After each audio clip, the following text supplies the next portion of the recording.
do.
If I could get down on my hands and knees and say thank you and still be on camera, I would do it.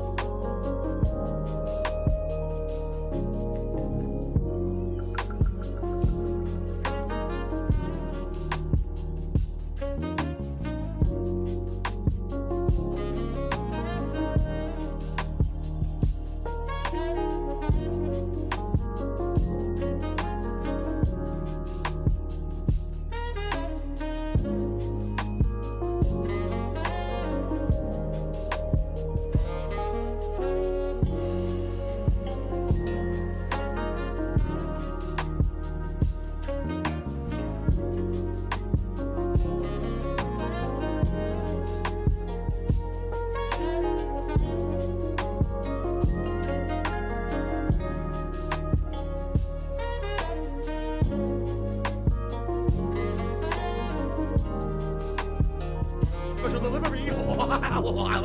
Special delivery!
Oh my god, I can't stop joking.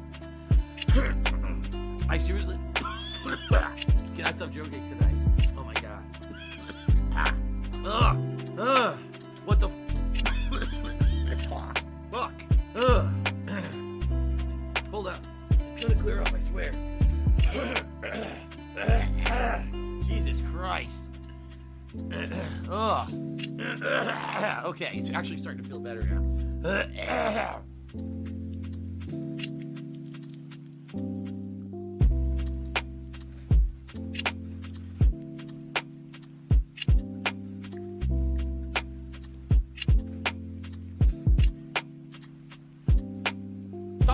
Tiger, row, tiger, row.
We're soulmates.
Dark Sea Devil.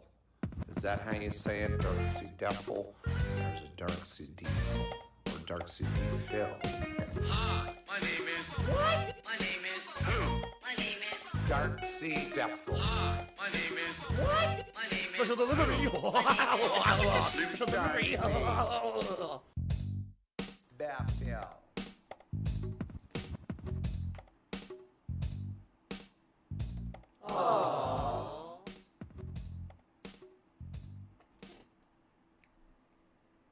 Good morning, everyone, and welcome to the Level 1 podcast, where we're busy having fun down here on Level 1, and apparently Jasper is already very excited about today's show. Welcome, everyone. Today is Wednesday, the 4th of January, 2023. It's kind of hard to concentrate right now. And welcome to the show. This is my final consecutive streaming day of the week. Normally, I would have a 6-day week. This is my full 7 days because of scheduling. Next week actually will be a shorter week, just so you guys know. It'll be like a 5-day week next week, because of appointments and the like. And so welcome again. How is everyone today? I hope you're all doing well. I hope you're ready for a good day of streaming, a good show today. Today's topics on the podcast. Number 1, I have a new vest to show you guys, thanks to a fan sending me a belated Christmas present, although apparently it wasn't intended to be a belated Christmas present. It was actually intended to be on time, and I'll talk a little bit about that, because obviously the Christmas present would have been a little bit more pertinent if it had showed up a little bit earlier, but what can you do? That's life, right? Now, my laugh sounds like I'll be honest with all of you. So when I laugh and I go... Today was going to be a very tame podcast. Today I had a few news stories to cover in general about gaming and the like. Like that at all. And... a mutated then a lot creature happened that the last looked like it was 24 sitting in hours. a wheelchair. For those of you who don't know, well, let me put it this way. The FGC, the fighting game community, is something that I used to be a part of a very long time ago. You know, I would say probably late 90s, all the 2000s, and effectively I kind of retired from the fighting game community in the early 2010s when I basically decided I wasn't going to be part of the competitive circle anymore. It was around, I say probably like 2012, 2013. I decided that I was going to focus more. Is my camera choppy today? Looks a little choppy. I'll check it out.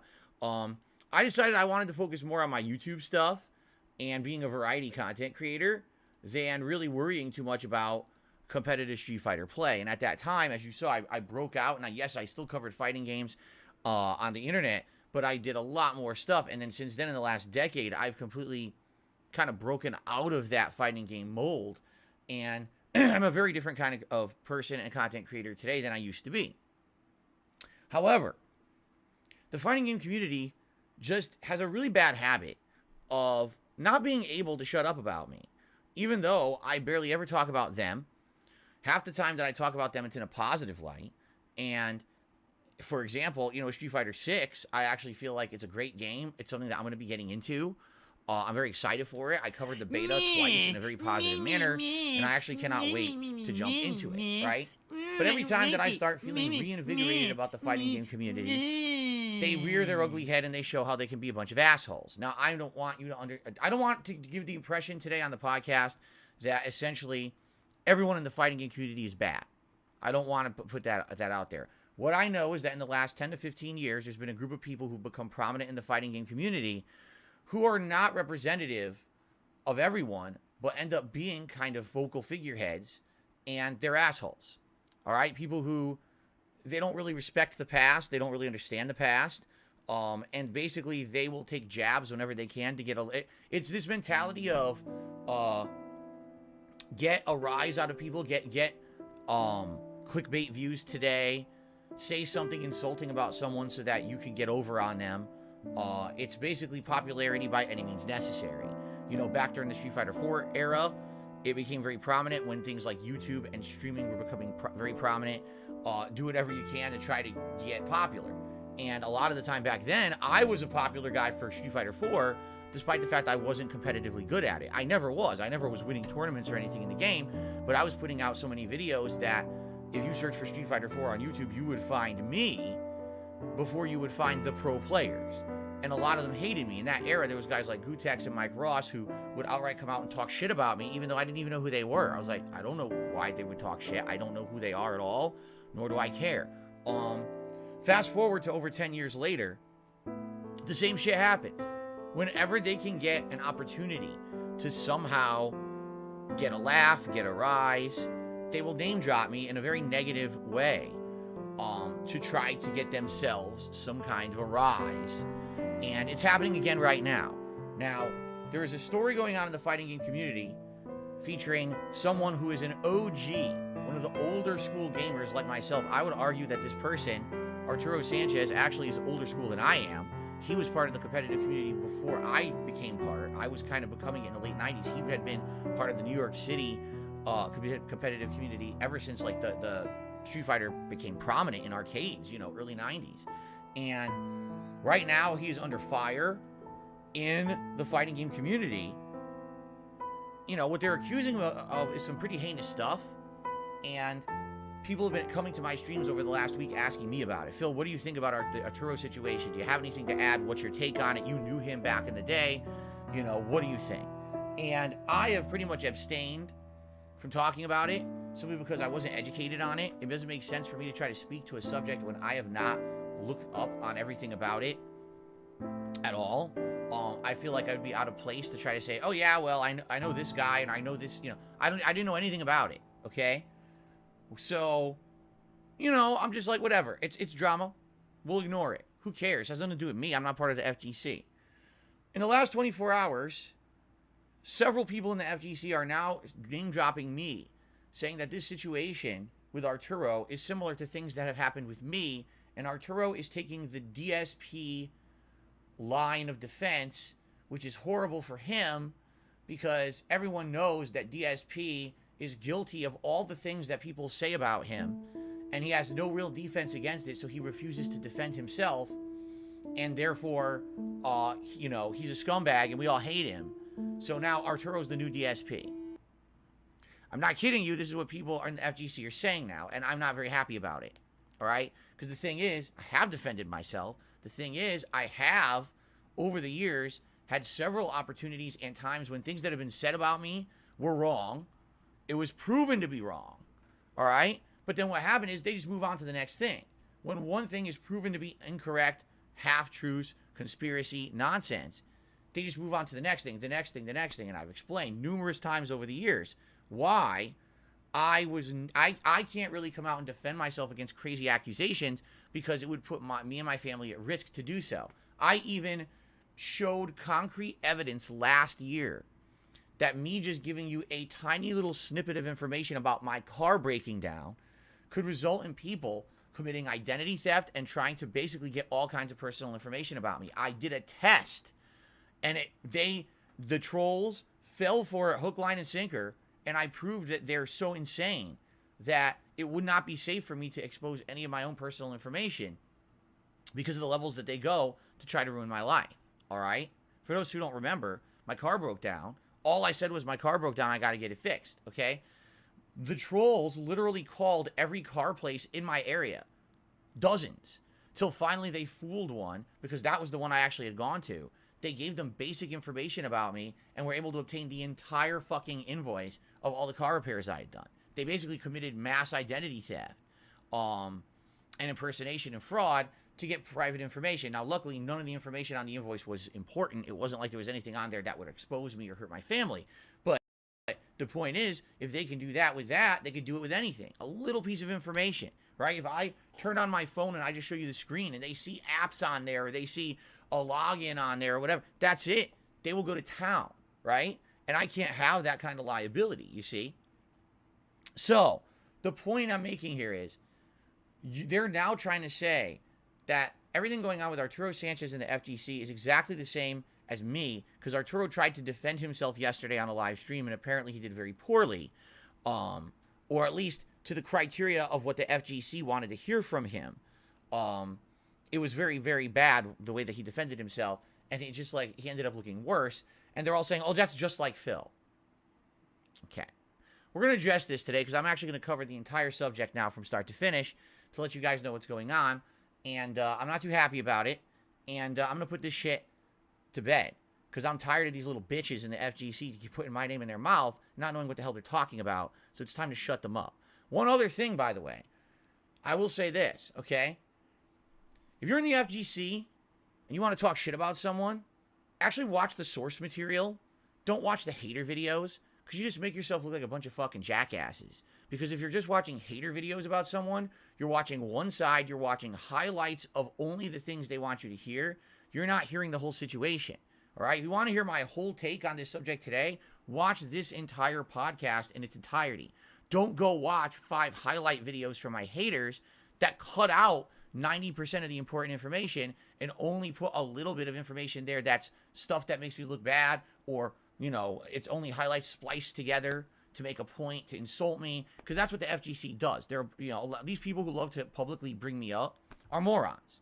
They're only in it for the clickbait. They're only in it for that momentary burst of information and burst of attention. So they'll name drop me and say something negative about me and then have no corroboration, or they'll link you to a hater video. It's called being a dunce, okay? Anyway, we're going to cover that today. And the thing is, I had no intention of doing that. I was going to not cover this topic. I didn't feel like I had enough investment in it. It didn't have, I didn't have anything to do with it. Yes, do I know Arturo? Yes, I do. From back in the day. Went to many tournaments with him, had lots of interaction with him as a person and a competitive player. But I didn't feel like, with the modern FGC, I didn't know enough about it to really comment. Well, now you made me go out of my way to basically research it and comment on it because you brought me up. All right? And, the truth is, I prefer to stay out of this nonsense. But if you want to bring my name up and name drop me, now you're going to regret it. Mm-hmm. Yep, you are. Okay. So anyway, guys, we'll get to that, all right? So, today's podcast, let's get to the positive stuff. Let's get to the housekeeping stuff first before we get to this stuff, okay? So, excuse me. What are we doing today? Well, after today's... By the way, I didn't turn on my lighting today. I couldn't decide, did you want red for Pokemon? Did we want to go blue again? Because blue looks really nice, I think, on the podcast. Or did we want to do, a purple? Did we want to do an ambient? It's up to you guys if you want it or not. I left it off for today. Maybe because it was a little bit more of a serious topic that we're going to be covering today. It's up to you guys. If you guys want me to turn it on, I will. All right. Maybe we'll turn it back on for the gameplay. We'll see. Anyway, what are we doing today? Okay. Well, today it is the continuation of Pokemon Scarlet, which is in the end game at this point. We've gotten to the point where now the Elite Four are pretty much all that's left. And then after those battles, I believe we have the conclusion of the game, which I guess is a crater. I think they said it was called Paldea or something like that. I don't care. Or I guess it's the hardest Pokemon in the game. It's Scarlet and Violet go for purple. What's up, Shell Ryukin? How are you today, sir? Which purple? I have two. We have this purple, which is more of a violet, bluish, and then we have this purple, which is more of a genuine purple. Do you like genuine purple? We'll leave that on for now. Okay? There you go. Okay. So anyway, we got the Elite Four. I get the feeling the Elite Four is going to be quite challenging. If it's anything like the duels that I just did against Arvin, or was it Arwin? I think it was Arvin. And, the conclusion of the Team Star plotline, those duels were hard because, number one, the Pokemon were over-leveled to me. And number two, those parties that they had in the game were basically built to a way that everything has a weakness. You know what I mean? Like, they have weaknesses, but they have parties that are well-versed, and they have all these different abilities of different types that no matter what kind of party you bring, you're going to get hit with an attack that you're weak to. So, yeah, I don't know what's going to happen today. We'll see. I hope you guys will help me to figure out exactly how to tackle these Elite Four in the end game plotline. Will we beat the game today? I mean, if it's anything like the last stream, I don't think so. I think we'll actually need a couple of streams to beat the game, which I'm okay with. These are very tough fights, very dramatic fights. I hope you guys will join me for that. And then later tonight, 6:45 p.m. Pacific time, it will be Warzone 2.0. Only second stream of 2023 of this game. And last time around, I got my first W. Finally, I got a win. And people really, really, really, really enjoyed it. They had a great time with it. All right. And I'm loving it because people got engaged and excited and want to see more. So today, more Warzone tonight. Will I actually get a second win? That I don't know. All right. We'll see. I'll do my best. Usually when we do when we do Modern Warfare 2 Warzone, people do bounties, meaning they'll challenge me to do certain things like, hey, make it to top 10, make it to top 5, get a certain amount of kills in a certain run. And if I do those, they'll reward me with a contribution on the stream. So we'll see how it goes tonight, okay? Now, I'm not here tomorrow. Tomorrow's my day off for the week. When I come back on Friday, I'll tell you everything that I did, on Thursday. It's called the Phil's Day Off segment of the podcast. But then on Friday, we've got our post-game stream of God of War Ragnarok. And the whole point of the stream is to try to wrap up all the loose ends in the game and finish the game. Meaning, we're going to try to finish off the final Berserker. We're going to try to kill the final secret boss, the Valkyrie. We're going to try to do all the realm tears, the final remnants of Asgard, any odds and ends that are left. And also there is the final part, which everyone's saying what I should close the playthrough with, the funeral for a certain character. I will not spoil because that would be a huge plot spoiler. But basically there's a funeral at the end of the game. That's like the final piece of content. And people are saying that's the last thing I should do to end the playthrough, and I think I will, okay? So, Friday's stream is essentially, as long as things go according to plan, the final send-off for God of War Ragnarok. Friday night will be more Resident Evil 1 Remake. Great playthrough so far. Really enjoying it. Is it challenging? Absolutely it is. Am I making mistakes? Yes, I am, and it's funny when I do. I'm really enjoying it, and I actually cannot wait for more Friday night. Then Saturday, essentially, it should be the conclusion of Pokemon Scarlet, hopefully, and Warzone. And if everything goes according to plan, that means that this coming Sunday, which would be, let's see, the 8th, January 8th, my year-end series, most disappointing games of the year countdown, and my Game of the Year award. Now, when will they be? I would like to say let's make it the daytime stream, all right? Just to be safe, just to be sure I have enough time to cover it. However, I don't know if that's going to be enough time to cover it. I need to basically go through all the games of the year. I need to pick out the ones that I want to highlight in those two countdowns. And I want to basically cover it in depth. I might have a lot of games in the disappointing games countdown this year. Just being honest, there were a lot of games that really came up short, and I think I want to at least give it enough time to cover those properly. So maybe it's more than 10 games, in which case, the best way to help me out right now, contribute by tipping me, 90 minutes because per countdown. right now I don't know. Really We'll see. in a bad situation, but it's going to be done financially, live so all on your tips are stream going like I straight usually to do. bills. And it should be a good time. I hope you guys will join me for that, and that should be the main stream on Sunday, which probably then means that Sunday night would be more Resident Evil 1 Remake. That means on Monday during the main gameplay stream, I need that money. I really do. I need that money. And what we're going to be talking about over the course of this weekend is what is it that you guys want to see new in my schedule? Would you like to see me try out one of the games that I skipped from the fall? Let's start talking about that in the next few days, all right? Because I'd like to determine what do I start on Monday. Now, Tuesday, we do have a new release. It is One Piece Odyssey. It is the... Hi, Jasper. It is the RPG starring the cast of One Piece, okay? And it's actually the first new release of the year that I'm interested in. I'm excited to try it starting Tuesday, and that'll be part of the regular schedule, okay? So there you go. And then what we'll do is we'll balance all of that. It'll be Resident Evil and Warzone at night, and it'll be a new game balanced with One Piece during the day until we figure out more of what we want to do. Now, keep in mind, the other factor going on during all of this is the Viewer's Choice playthrough. You guys are currently nominating games for Viewer's Choice, all right? And those games will be tallied up, your nominations, and a poll will hit this weekend where you guys are going to start voting on Viewer's Choice for about a week. And then the game that wins that poll will become a full playthrough here on DSP Gaming to balance with the other stuff that I'm also doing. So a good variety of stuff, a good balance of stuff coming up here on DSP Gaming to start the new year, now that we're finally adjourning the ongoing playthroughs from 2022. I hope that sounds good to you guys, okay? Big Papa Phil says he likes the new setup. I look like a legit gaming content creator and not just a guy in the room. I am just a guy in the room. I understand that. I mean, I am a legit content creator, but I also am a guy in a room.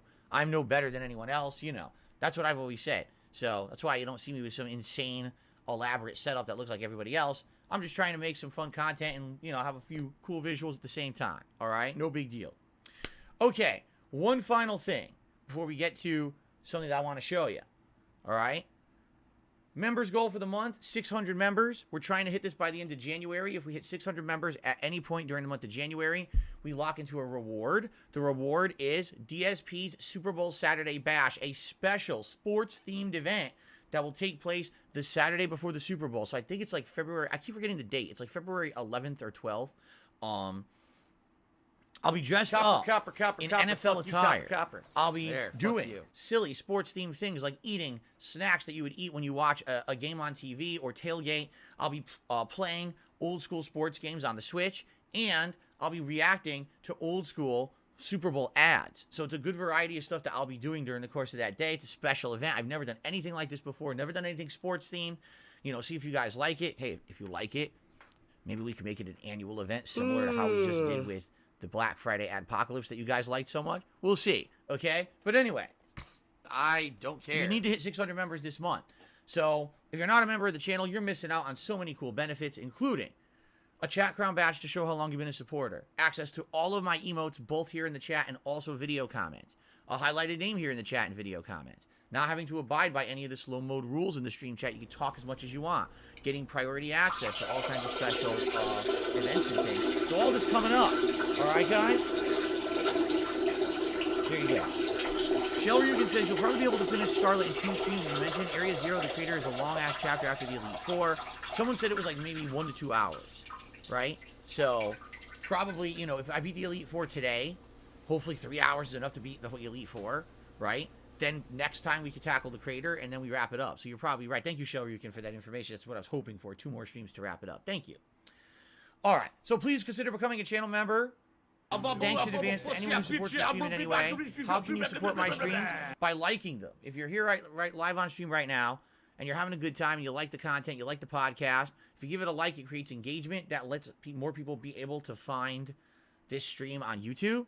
And I would really appreciate it if you could like the stream. That would help a lot. If I could get down on my hands and knees and say thank you and still be on thanks for camera, watching this I on would demand do as a it. video on YouTube. Memberships, gifted memberships, tips, all well appreciated. I shout out all contributions, except for troll ones, of which I just ignore. You know, we have tiered rewards for tips. All kinds of fun stuff here on the streams. Thanks in advance for any support. Now, what I'd like to show you. The gift that I received as a belated Christmas present. You guys ready to see this? It's really cool. It showed up yesterday.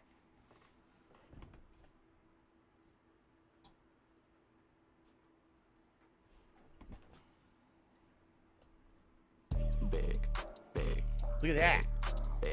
I got a new vest for 2023. Now, admittedly, the vest is absolutely gaudy, silly, and ridiculous. Okay? It is the Pokemon vest. And what you see on there, you've got Charmander, Pikachu, Squirtle, and Bulbasaur. Essentially the starter Pokemon from the original Pokemon games from the 1990s. Although, if you don't know, there's a little bit of trivia. So Pikachu never was a starter Pokemon.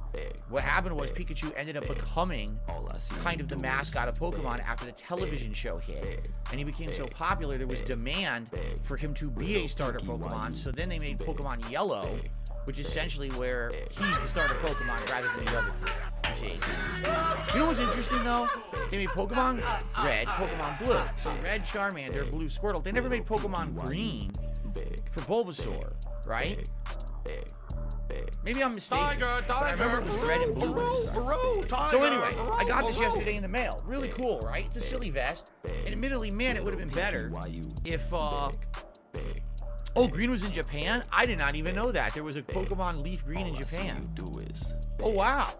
Learn something every day. I knew it wasn't over here in the States. So there you go. Thank you for that. They did it not in English. There's green, but they don't have blue in Japan. Oh, really? And I had blue, so I played a version in Japan they didn't have. Anyway, would it have been awesome to have this at the beginning of Pokemon Scarlet? Of course it would have. Because I guarantee you what would have happened is people would have wanted to see me wear this absolutely ridiculous Pokemon vest. Remember, vests are basically a reward for hitting the full tips funding goal for a stream. So anytime we hit $150 on any particular stream, you guys vote for a silly vest for me to wear. You want to talk about silly? This is probably the silliest vest I own right now. Okay, I need those. So this would have been money. absolutely I really amazing I need that money to have during the entirety of the Pokemon playthrough. However, it just showed up yesterday. So I guess what happened was this is made by someone. I guess there's an Etsy creator who makes this kind of stuff, and a viewer of mine wanted to get me a unique Christmas present. And they had checked with me ahead of time, said, "Hey, could I get you something and mail it to you for Christmas?" I said, "Absolutely, why not?" So they ordered it. But what ended up happening was with the holiday season, I guess the Etsy creator probably was backed up and didn't actually ship it out until this week. So it is what it is. You know, I just got it. Here it is. If we happen to hit the full tips goal of $150 on today's stream, I'll wear the Pokemon vest for you guys. I mean, I'm playing Pokemon. It makes sense. However, the thing is, it's very, very rare when we actually do hit the full funding goal. It's kind of a stretch goal. So I don't know if we will or not, but I would absolutely love to wear this vest for you guys if and when we do hit the full tips goal next. All right, so whenever that happens, it's Pokemon time. All right, we'll see when that happens, okay? All right, so I just wanted to show it. Thank you very much to that viewer and fan who got this for me. This shocks me. I really do appreciate it. It's something creative and fun, adds to the streams. It just sucks about the timing. Man, it would have been cool to have this throughout the entire Pokemon Scarlet playthrough for the last month. And, but you know what they say? Better late than never. So thank you very much for that. Okay. Let's get this back into the closet. All right. Ladies and gentlemen, it's time to cover the topic at hand. By the way, thank you, Shell Ryukin, for becoming a channel member. I appreciate that, Shell Ryukin. And I think that's going to get us up to 514. Whoops. 514 members for the month. All right. Now, don't be surprised when I start talking about this topic if all of a sudden viewership shoots up and all of a sudden drama begins. All right? Keep in mind, I didn't want to talk about this topic. This is something that people have been asking me about for like a week, and I've definitely avoided it and said I don't really want to talk about it. But now the FGC wants to put my name into their mouths, so now they're going to get it. It's too bad because I didn't really want to do it, but, you know, they got to do. They always got to bring me into their fucking toxic vortex of shit, all right? And here's the truth. The FGC over the years has been both kind of a blessing and a curse to me, all right? For as much as when I was growing up, it was part of my formative years to play competitive Street Fighter, right? There was also always this air of immature drama and shit that would happen in the competitive scene that I didn't really like. Admittedly, when I was younger, I fed into it. The older I got, the more I realized I didn't want to be like that anymore.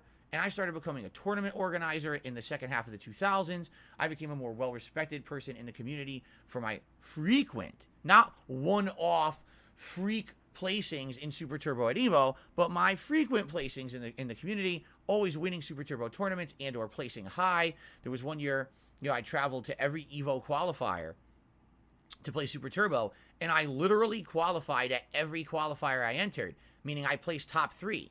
And because of that, I had like 5 to 6 spots at EVO finals, all fill. They had to give them away to other people because I had qualified so many times. Notice, the FGC won't mention that. All they'll say is, oh, Phil freakishly won 4th place at EVO once and thinks that he was good because he played the PS1 version of Super Turbo. Yes, that happened, and that was the beginning of several years of me dominating the Super Turbo scene that they won't mention because it doesn't fit their very broken, immature, stupid narrative because they're a bunch of fucking assholes. Okay?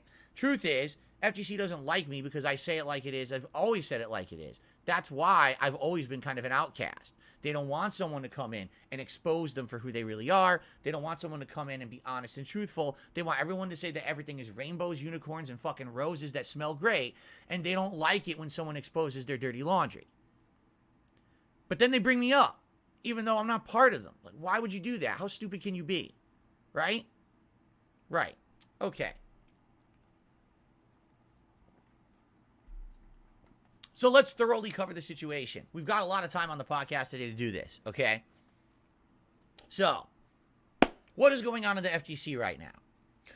Arturo Sanchez, also known as NYC Furby, is under fire, under attack, and basically being massively, I don't want to say hated on, but basically the community is turning against him. Why? What is going on? Well, allow me to explain. Arturo Sanchez, also who used to be known as Sabin in the fighting game community, is someone that goes back so long ago.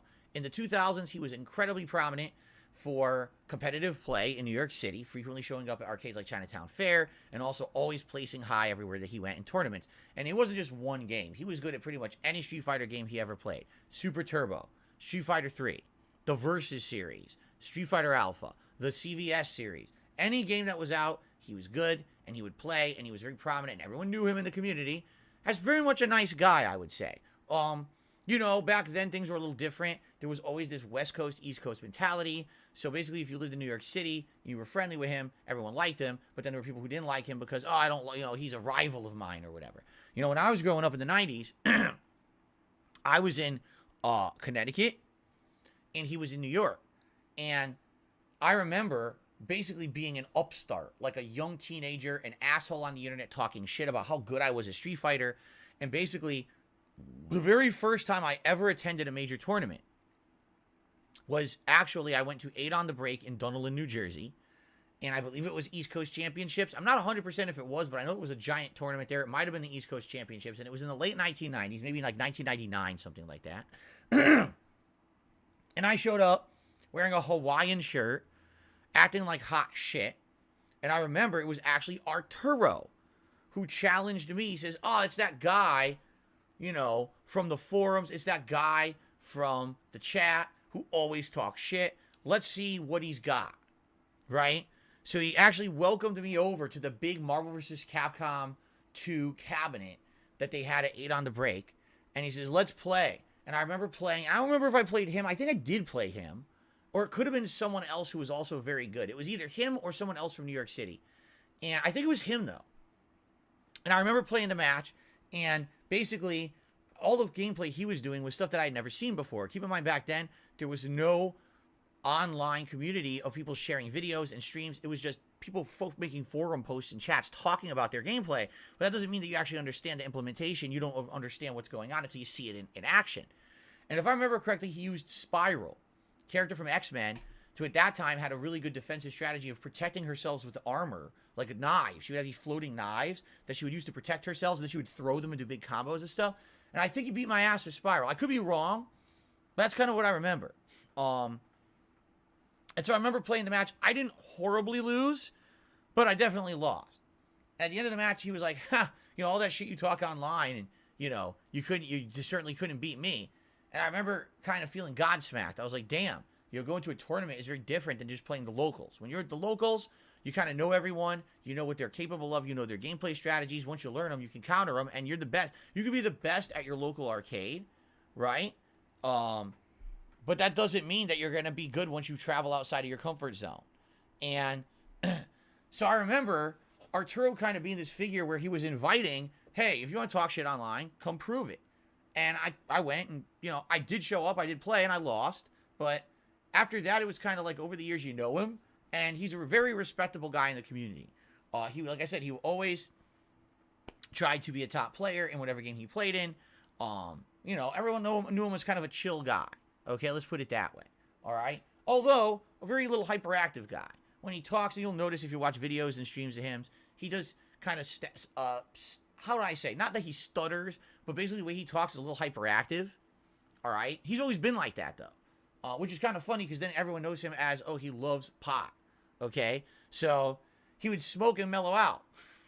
And not be as hyperactive, And that's kind of how you knew him. He was the cool guy. He was laid back. He was kind of cool with everyone. He was always about the competition. He was a well-known guy in the community, okay?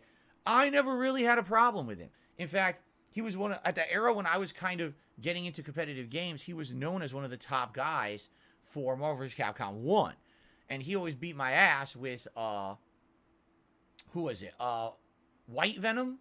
Red Venom. Red Venom was a secret character in Marvel vs. Capcom 1, and he really knew the ins and outs of that game and could lock down that game and master it. If he hit you once, that was the end of the game. Seriously, that's how good he was. If he hit you once, big combo, next character comes in, guard break, big combo, wins the match. That's how good he was at Marvel vs. Capcom 1. He was like one of the best in the world, all right?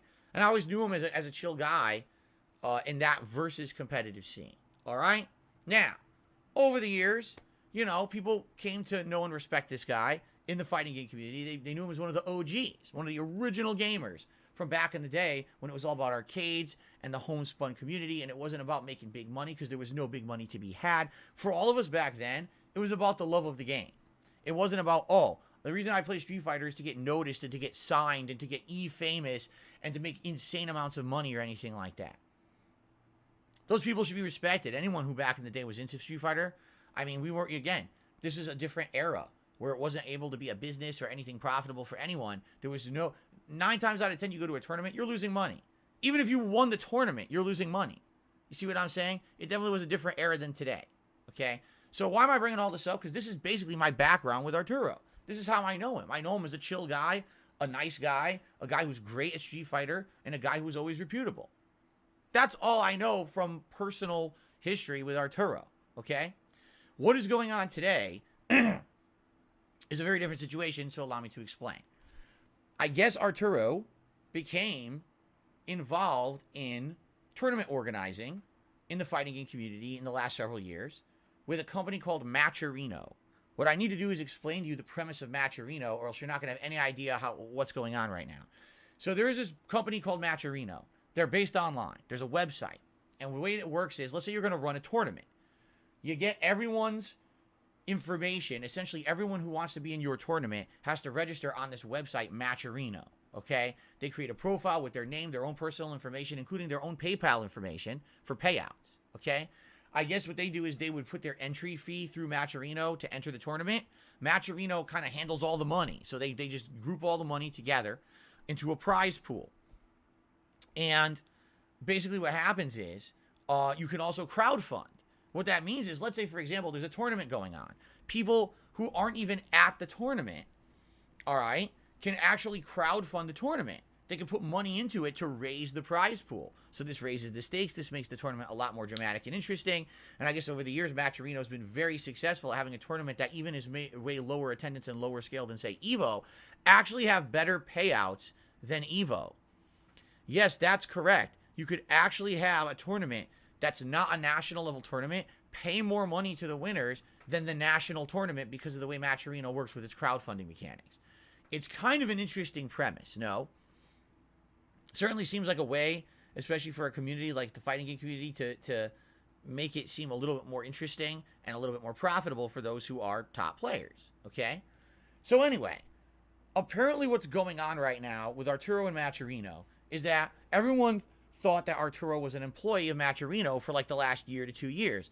And he is traveling around, going to tournaments. He was running live streams at these tournaments, covering them, broadcasting the competition to the internet. And he was also in charge of running the Matcherino for these tournaments. So people would register on Matcherino, put their money in, play, and then if they won, Matcherino would pay out to their PayPal account their winnings. And I think it's like top 3 that wins. I think for a bigger tournament, you could do more than that, but I guess it's like top 3 would always win money. So I guess Arturo, being an OG in the fighting game community, people trusted him with this responsibility. It seemed to be one of his major focuses, if not his sole major focus, in the last 1 to 2 years. And, he even had a string. I guess there was a string of tournaments in New York City that he was running, but then he would go to other major tournaments as well. I guess there was one called Defend the North, and there was other ones like Summer Jam and things in Philadelphia that he went to and did this at. So it's kind of cool, right? Kind of interesting. They never had anything like that back in the day when I was in tournaments. It was people physically paid someone physically handled the money, had to physically count the money, do the manual payout calculations. If there was entry fee for the venue, you had to figure that out and do the proper calculations. And, it's kind of nice to have a centralized way to do it all, because if there's a centralized kind of automated system calculating everything for you, it essentially would eliminate the margin for error. And there's always going to be human error, right? I'm counting money. I miscalculated the percent. I counted wrong. And, back in the day, this would always happen. You go to a major tournament, and you're like, wait a minute. There were 300 people in the tournament. I got first place. Why did I only make $250? Oh, when you see, because there was a venue fee of this, and there was a percentage cut of this, and there was this, and when everything's said and done, here's what you... Wait a minute. But none of that was set up front. Even EVO was guilty of this. Before EVO was EVO, the year before they were called B5, okay? They didn't post publicly if I could get down on my any hands of this and knees and say thank you information and still be on camera, of how they do were it. going to disseminate the money and what they were keeping for themselves. So when the tournament ended and people started getting paid, they're like, why are the payouts so low? And then the staff were like, oh, well, we're keeping this and this. Like, you didn't say that. And then they literally, at that moment, went to their website and posted up new rules that weren't there before the tournament happened, saying they were keeping all this money to try to save face. So that's what I mean. Having a centralized, automated system to do this essentially should eliminate any kind of errors or controversy. Everyone should know up front What's the venue fee that the venue is keeping? Is there any other fees being kept by the tournament organizers or whatever? Is there, you know what I mean? All this should be all done on the site. So it should be easy to figure out and cause no controversy whatsoever. It should eliminate that whole thing. Plus, the crowdfunding aspect is outstanding. I really do. I need that money. You enter a tournament with 40 people, but because the stream blew up and everyone was watching it online, people started contributing. Next thing you know, there's hundreds of extra dollars in the pot, and the people who win make a good amount of money. Wow, that's sweet, right? And that's how Matcherino has worked. That's why it's so popular today. Okay? So why am I bringing this up, and why is Arturo so wrapped up in problems right now? Well, all of a sudden, about a week ago, it was about a week ago now, a post goes up from Matcherino on Twitter publicly. I love Hulk and it Hogan's says, dick. I'm not going to read it word for word. I'll paraphrase it. But essentially it says, we're sorry to inform everyone that Arturo NYC Furby, interestingly enough, they don't put his last name, Sanchez, in there. I don't know why. Is no longer with us. He's been let go because he misappropriated tournament funds. All right? We are now going out of our way to fix things behind the scenes for everything that he basically did wrong. And so, FYI, rest assured, things will be fixed. However, we hope that Arturo will come out publicly and talk directly to the community as well as the tournament organizers he's been involved with to explain exactly what went down, obviously because they feel like he did something really, really wrong. Okay? And that's really it. Like, that's where their post ends. It doesn't go specifically into anything. All right? Now, immediately when this post goes out, people are like, what the? Really? Arturo? Like, Arturo's a well-respected guy in the FGC. By the way, one thing that I didn't bring up, he's been a major proponent of basically making fighting games lag-free. What Arturo has been researching for the past several years is a way to have fighting games run on PC at a very high refresh rate. And if you have a monitor with a high refresh rate and a game running at a high refresh rate, essentially you're eliminating all lag. You're making it instantaneous. You're playing the game and your inputs are coming out immediately. And basically he's been a proponent of everyone should be able to find a way to do this and be on an equal playing field with this ideal state of fighting games. Because it's funny, when I play Street Fighter 6 beta here on Xbox Series X, and I play one match and it feels really good. I play the next match and I tell you guys, it feels like I'm underwater right now, right? That's what I mean. The response time between when I'm doing inputs and it shows up in the game is very, very different depending on the connection. So what he's been working on for the past several years is a way to optimize this. He's doing it for the benefit of the whole community. He's trying to find a way that everyone can have the ideal state and have fighting games, maybe even online, that have such great connections that it feels like you're playing someone sitting right next to you. Okay? So he's well respected in the community. He's been streaming forever. I remember in the earlier days of Street Fighter V, I used to watch some of his streams. I would actually go over to his Twitch stream and watch some of his streams to try to learn Dalsim, because I didn't understand Dalsim at the time, and I was trying to see what he was capable of, and I actually enjoyed watching him play. Okay? So this is a guy he's a competitive player in the community. He's a tournament organizer. He's an OG of the Street Fighter community, and he's trying to research how to make the community overall better for response times. How could this guy be responsible for misappropriating funds in this business Matcherino, and what's going on? So, at first, a ton of drama hit the internet. All right? People basically started coming out of the woodwork accusing Arturo of a bunch of stuff. Bad work ethic, always showing up late to tournaments, taking frequent breaks during tournaments where he was supposed to either be running them or streaming, leading to massive delays at the tournaments, misappropriation of funds. Yes, people actually coming up with, searching Matcherino results and finding situations where it would say, okay, this game was for, Guilty Gear, okay? First place, NYC Furby. Second place, NYC Furby. Third place, NYC Furby. Payout, all to NYC Furby. So if you're going to be an Arturo asshole, doesn't play Guilty Gear. treated like an How asshole. could he You're have going to made be the shown top the door. 3 in that tournament and paid himself out, right? Holy shit. That's terrible. I mean, that looks really bad. And they have concrete evidence. If you search Matcherino's tournament results, you'll find this kind of stuff that Arturo's been involved in. And, of course, it looks damning. From an outsider's perspective, you look at this, you're like, how could that be legit or kosher? Obviously, something's going on here.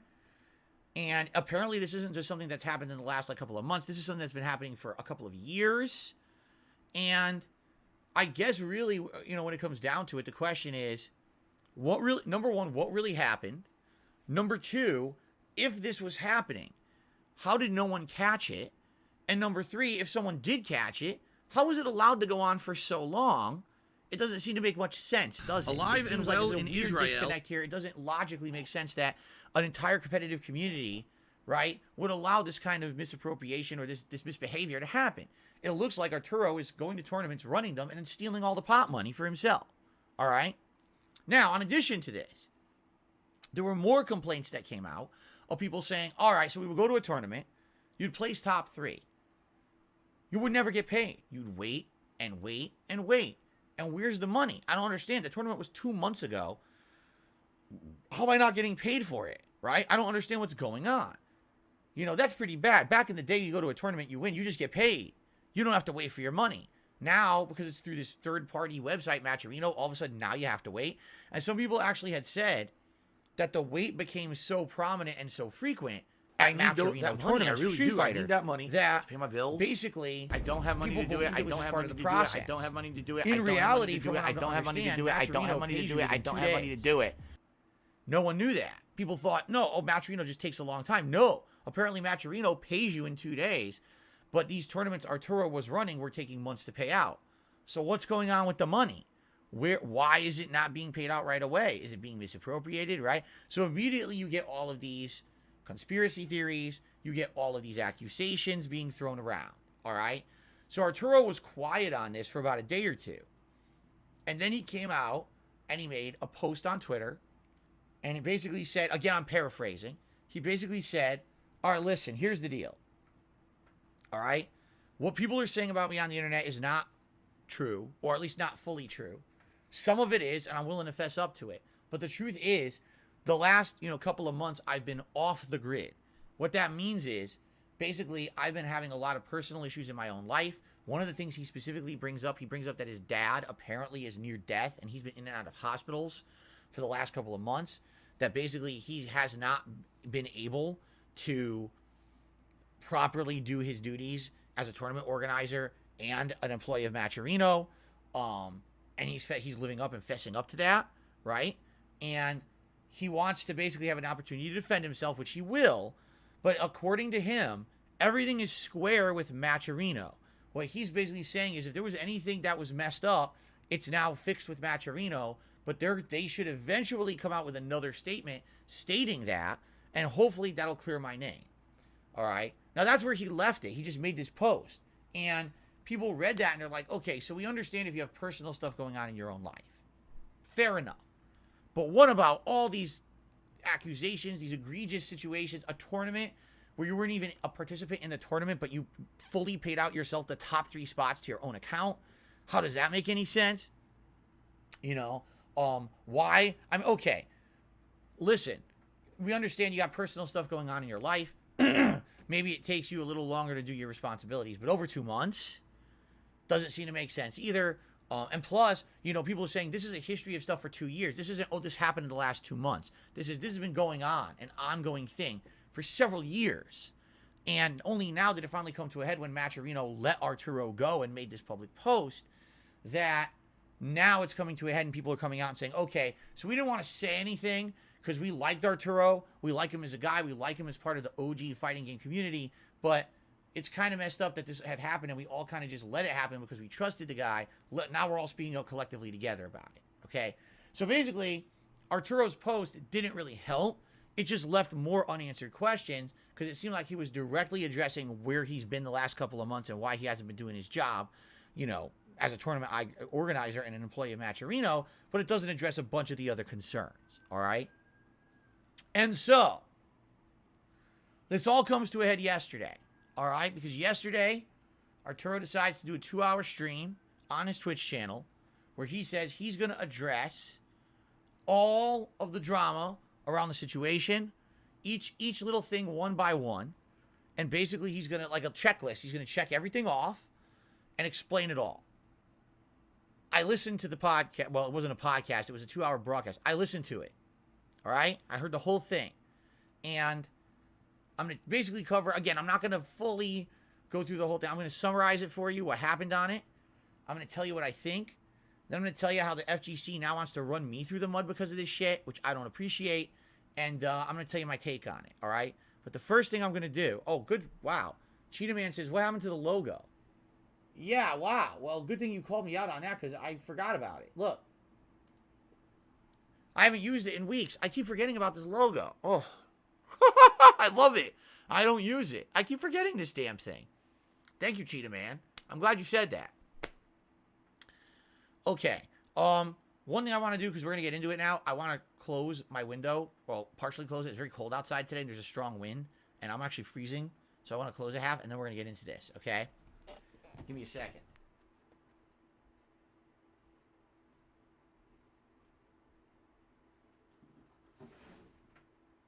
Hopefully this helps. There we go. Okay.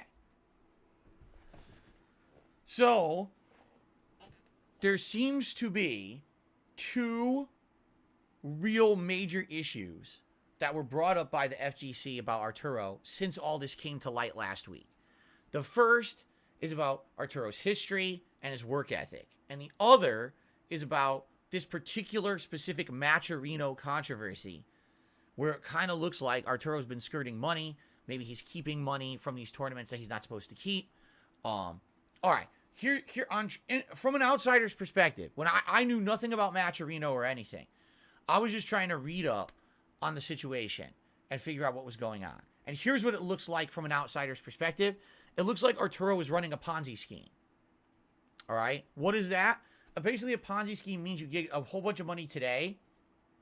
All right? You use it for stuff that you're probably not supposed to use it for. But then you backfill that money with other money from something else in the future, and it becomes a never-ending, running, endless cycle of collecting money to pay for the thing you already spent the money on you weren't supposed to spend it on. Okay? So the way it looks here is Arturo was running tournaments through Matcherino, right?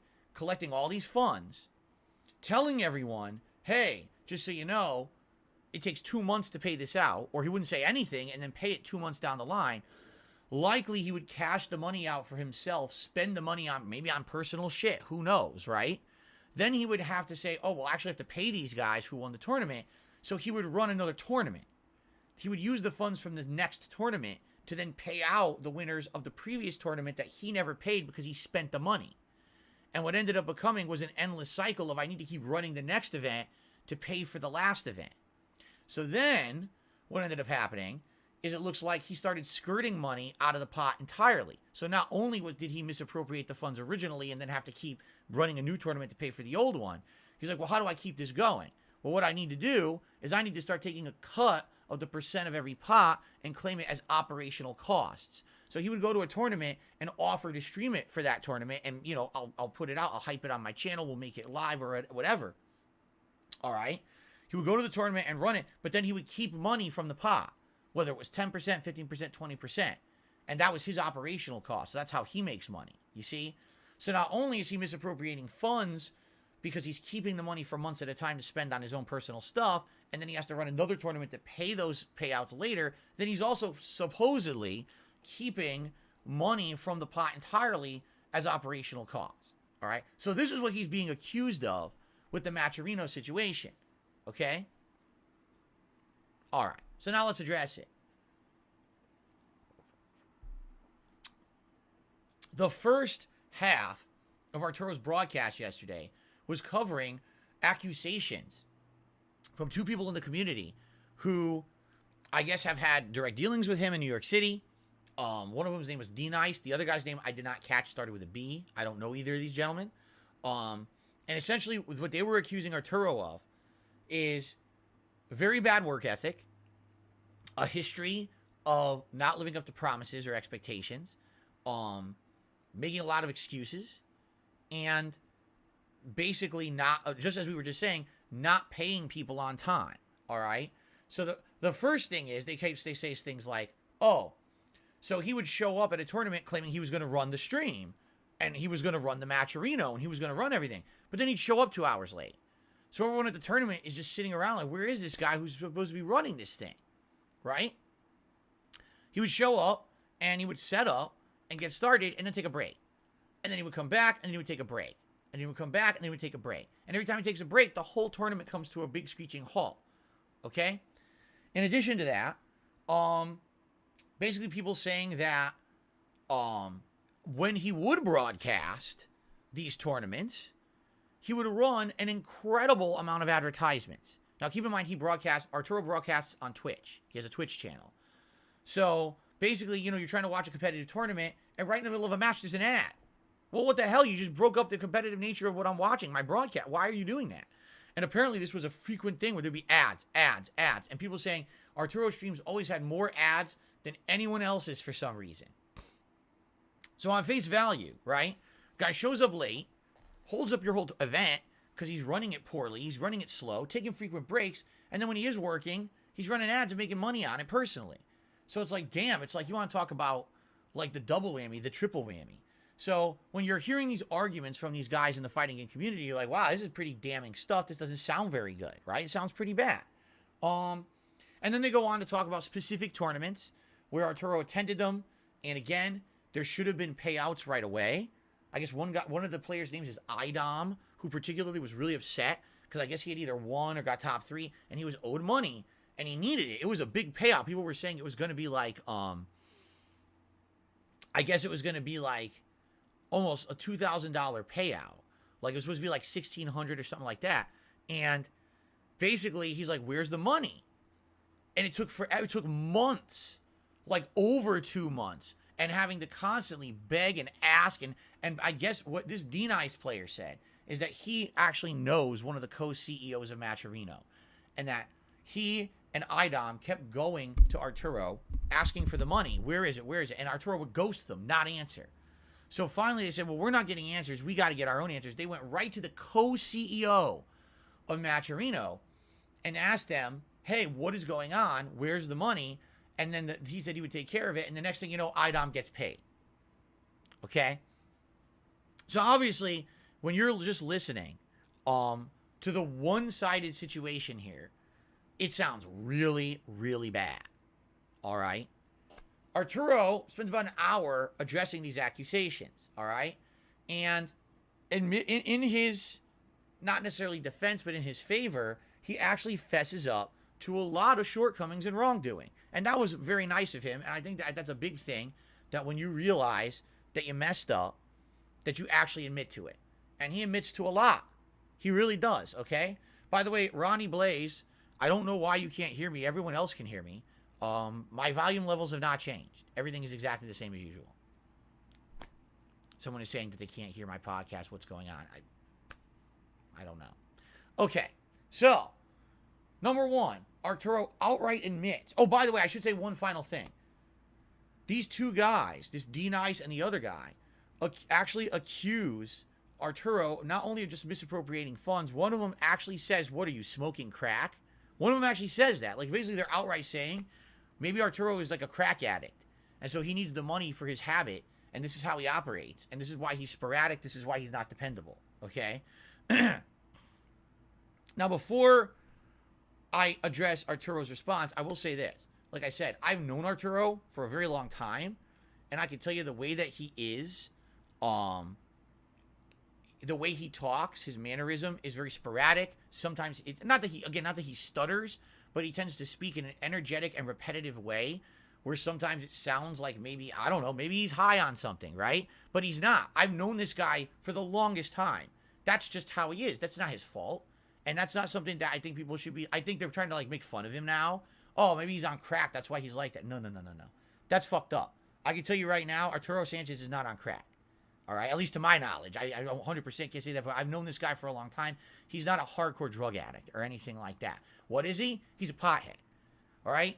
A lot of people in the FGC are potheads. A lot of people in life are potheads. He smokes a lot of pot. All right? That I know for a fact. I've outright seen him doing it at tournaments, stinking to high heaven of pot. All right? That doesn't mean that immediately that he's, you know, you're saying that's pretty heavy accusation to say that the guy is basically a crackhead.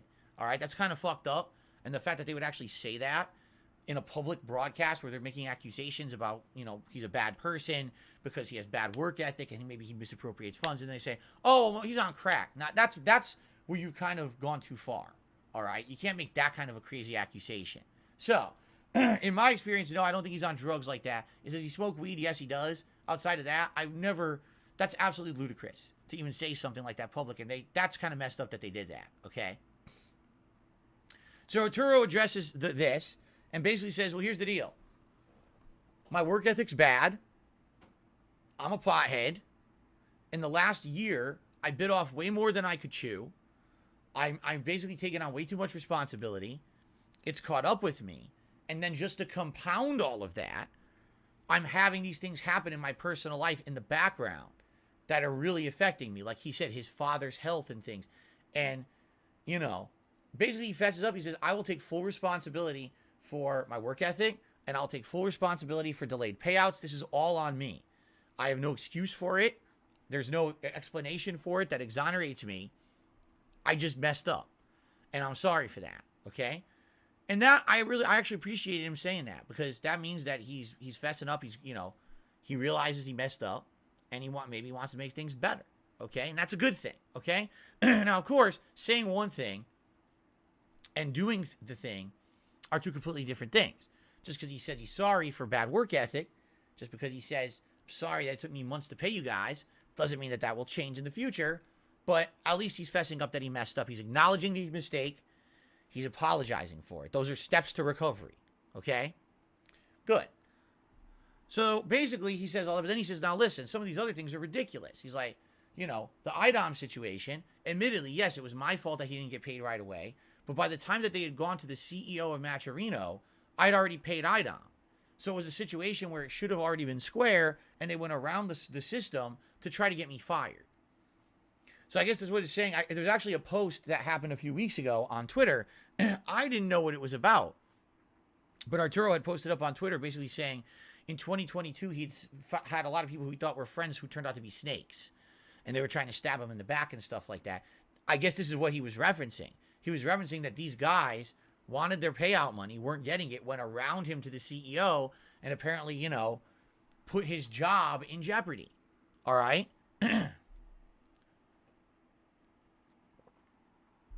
Now, another thing that was happening that we can talk about is the percentile cut. Because a lot of people were accusing him of taking percentage cuts at these tournaments, correct? He explains this. He says, those percentile cuts are always explained. The tournament organizer knows about it. You can see videos on demand here on my Twitch channel where I always talk about these tournaments ahead of time, and I always mention the percentile cut. And I guess also, technically, shouldn't it be... I mean, this is me speculating now.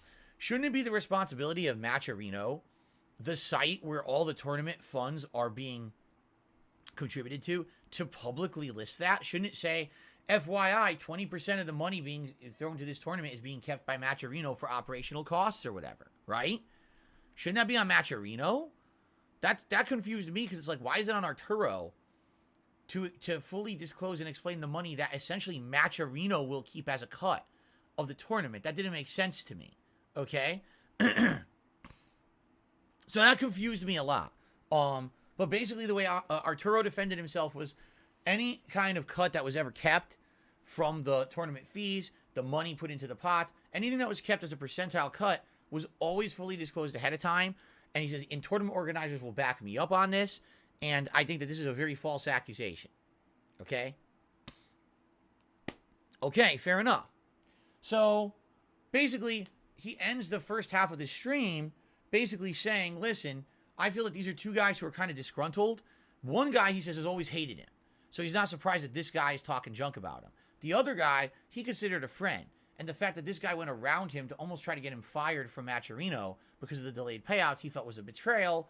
And he basically doesn't really like the guy anymore and feels very, very betrayed and insulted. Okay? Fair enough. So then, he goes on to the second half of this stream, where he says, I want to address the concerns, but man, the chat is full of trolls. And if you take a look at the chat, that screen cap, you got people doing giant penis assy code fucking things on his stream. You got guys, you stole the money, you stole the money, you stole the money. So it really is out of control. I kind of felt bad for him, but it's like, if you were going to do this stream, you probably should have, like, locked it down a bit to make sure that people couldn't do that. He obviously didn't. He just kind of turned the stream on to thinking he was just going to defend himself open and It's not going very well. I mean, at this point, from what I understand, at one point there were 2,000 viewers on his live stream on Twitch. So how on earth are you going to control that chat? And the answer is you're just not going to unless you like put it into sub-only mode, which he didn't do. So basically he says, what I'd like to do now is bring on someone who could talk to me on Discord. And instead of me trying to address people in this chat that's out of control, we can have a one-on-one conversation. So he brings on someone whose name is Rob TV. I know absolutely nothing of this person whatsoever. Nothing, okay? Apparently, Arturo trusts him as a friend. He's part of the FGC, and he felt that Rob TV was going to give him a fair shake. All right? So basically, by the way, I said Arturo. Jasper's going in front of the lighting again. I have to be sure that... Now, Jasper, you be a good boy. You don't attack that lighting today. Don't do it. You can sit back there, but I got the spray bottle if I need it. I don't want to use it. I hope he doesn't attack the lighting. I got to keep an eye on him now. Okay? Okay. Rob TV defeated LTG in episode 1 of That Gamer House and got him kicked off the show. Oh, really? I don't know anything about this guy. My first time ever hearing or learning of him. Okay? So basically, he comes on the show, or on the stream, and starts directly hitting Arturo with the hard-hitting questions. Okay? Arturo, Jasper, he's doing it. Jasper, that's it. Get out of there right now. No attacking my lights. Jasper, don't do it. I'm going to spray you if you attack those lights.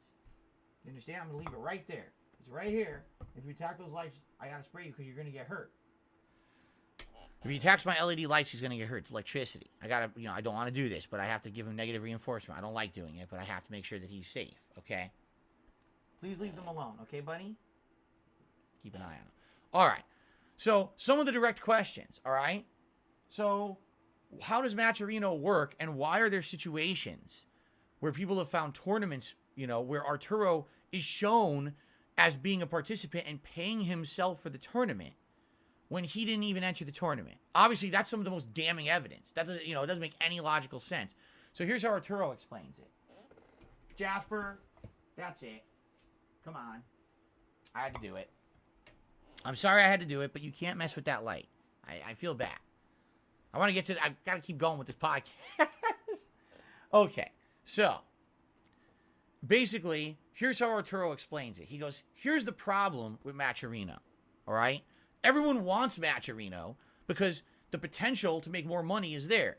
But Matcherino has the crowdfunding aspect, right? So everyone wants Matcherino because someone might be watching the tournament and actually submit money to the pot, and all of a sudden the tournament blew up and you're making a lot of money doing it, right? But the problem with Matcherino is that in order to use Matcherino, you have to have an account with it, all right? And people would show up to these tournaments, want to enter. We're talking top players, but they wouldn't have a Matcherino account. And then they would insist we want to play in the tournament, and people, of course, on the stream want them in the tournament, but they don't have a Matcherino account. So if you don't have a Matcherino account, how are you going to pay them out? And the answer is you can't. Now, Arturo outright admits it's a breaking of the Matcherino terms of service to have someone in a tournament who's not registered with the Matcherino account. But apparently this is a absolute frequent thing that happens in the fighting game community because people want every player in the tournament who's known. So, run the tournament. Who cares if they have the Matcherino account or not? We'll figure it out later. But then what ends up happening is a big mess at the end, right? Someone may top 3, top 5, but they don't have a Matcherino account. You can't send them the money. What do you do? So, apparently what Arturo is saying is he would pay himself to his own Matcherino account. So all the money would go to his account. And then he would figure out the information after the fact and then eventually pay out the player. Okay? Now, this is the gray area. This is where even in the 2-hour show, you scratch your head because he says things like, well, yeah, sometimes I had to pay them directly. What do you mean by that? Pay them directly? So you just sent the money to their own PayPal accounts? Well, yeah. Well, that doesn't make sense. I thought you said the money was on Matcherino. Oh, yeah. Well, the money always stayed in the Matcherino account. If the money's in the Matcherino account, how did you pay for a PayPal account? Or how did you pay someone's PayPal account? If you didn't have their PayPal, you didn't have their Matcherino information. You see what I'm saying? Like, when you break it down, a lot of what's being said doesn't add up. There's a missing piece of the puzzle here that's very confusing. And so once they basically go in a circle about this for a while, and once they go in this circle, what's determined is that maybe Arturo is either telling a half-truth Jasper, now I already sprayed you once. Don't do it again. Okay? Don't touch that light. If you do, I'm going to spray you again. Arturo is basically telling a partial truth. Probably everything he's saying is true. It's just not fully explaining the situation. All right? So, Jasper. so what is the truth here? All right? So ultimately what happens is, after like half an hour, 45 minutes of going back and forth with Rob TV about these payouts, okay? Rob outright starts hitting Arturo with questions. Okay, Arturo, did you ever... He's laying right next to the lights now. Did you ever take funds that weren't yours? No, I did not. Did you ever cash out someone else's payout money for a tournament and use it yourself? No, I did not. Right? Okay, he's outright saying no. He's defending himself, okay? You know, can you prove it? Right? And Arturo says, the thing is, all of the results are public. You can always find those on Matcherino just searching. However, the problem is, when Matcherino released him this past week or two, he lost all access to his account. He can't even log into his Matcherino account anymore.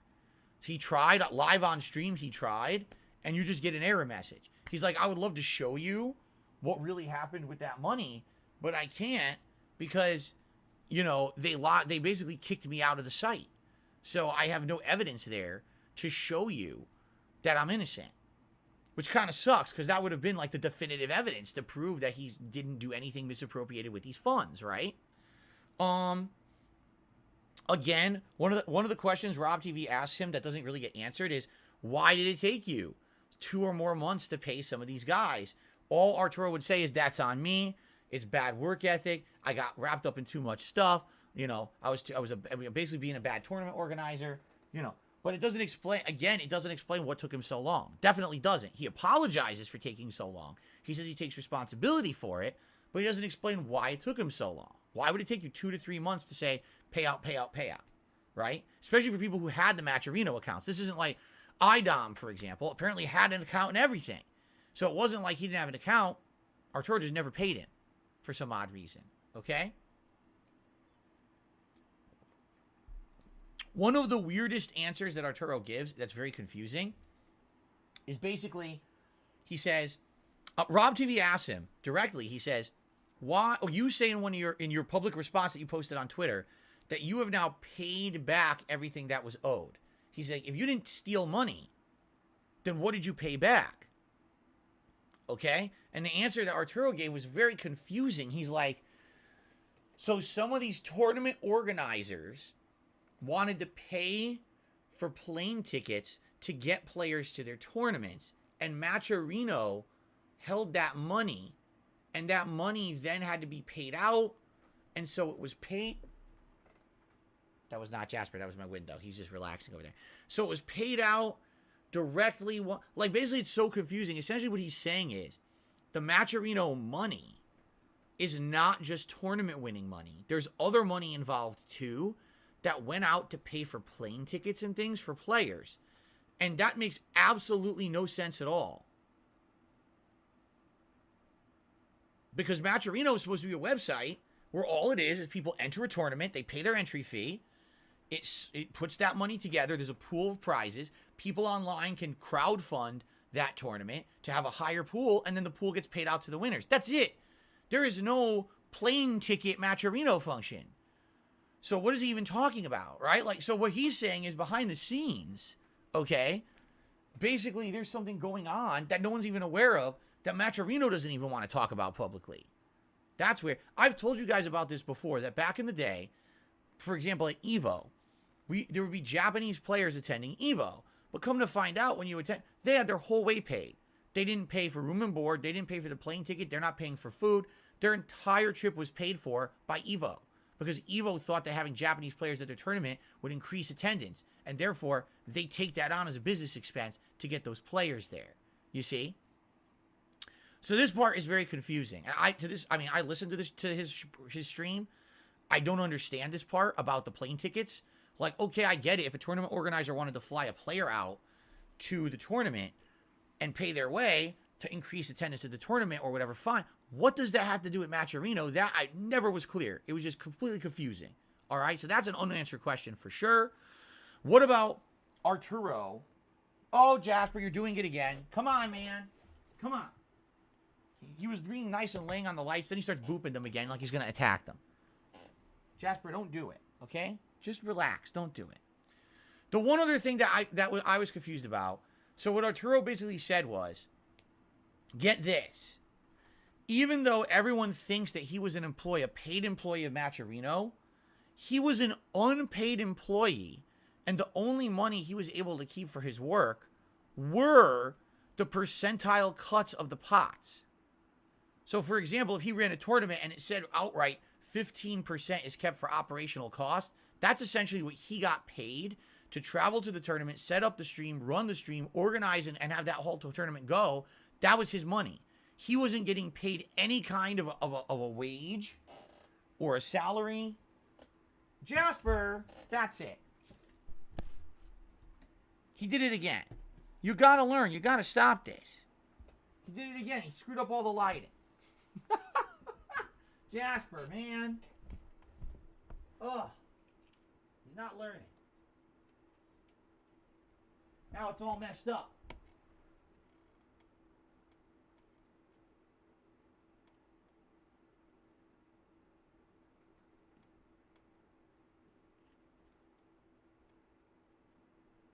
There we go. I fixed it. Okay. Jasper, stop it now. Really, stop it. I don't want to throw you out of the office. You got to stop with the lights. You're going to get hurt. Okay, so everyone thought Arturo was a paid employee of this company, Matcherino. He was not. He was only making a cut of the pot, like 10, 15%. In some cases, he has evidence where he actually shows this evidence. He talked with a tournament organizer, and the organizer's accusing him of keeping money that he wasn't owed. Come to find out, he didn't even keep any money at all. He actually had evidence of that. And now I was like, whoa. So he went to a tournament, ran the whole damn thing, made $0, actually lost money on it. That's like the old days. That's like me running a tournament. When I ran East Coast Championships and when I ran these little small-time event venues that I ran in New York City, I never made $1. I literally never made any profit. I always lost money because I did it for the community. I didn't do it for profit. It wasn't a job for me. I had a full-time job outside of that. Okay? So basically, there's some interesting things here. All right? Because if you believe everything Arturo says, it's kind of like, it sounds to me like, yes, Arturo did things wrong. He had a bad work ethic. He definitely didn't pay out payouts on time like he should have.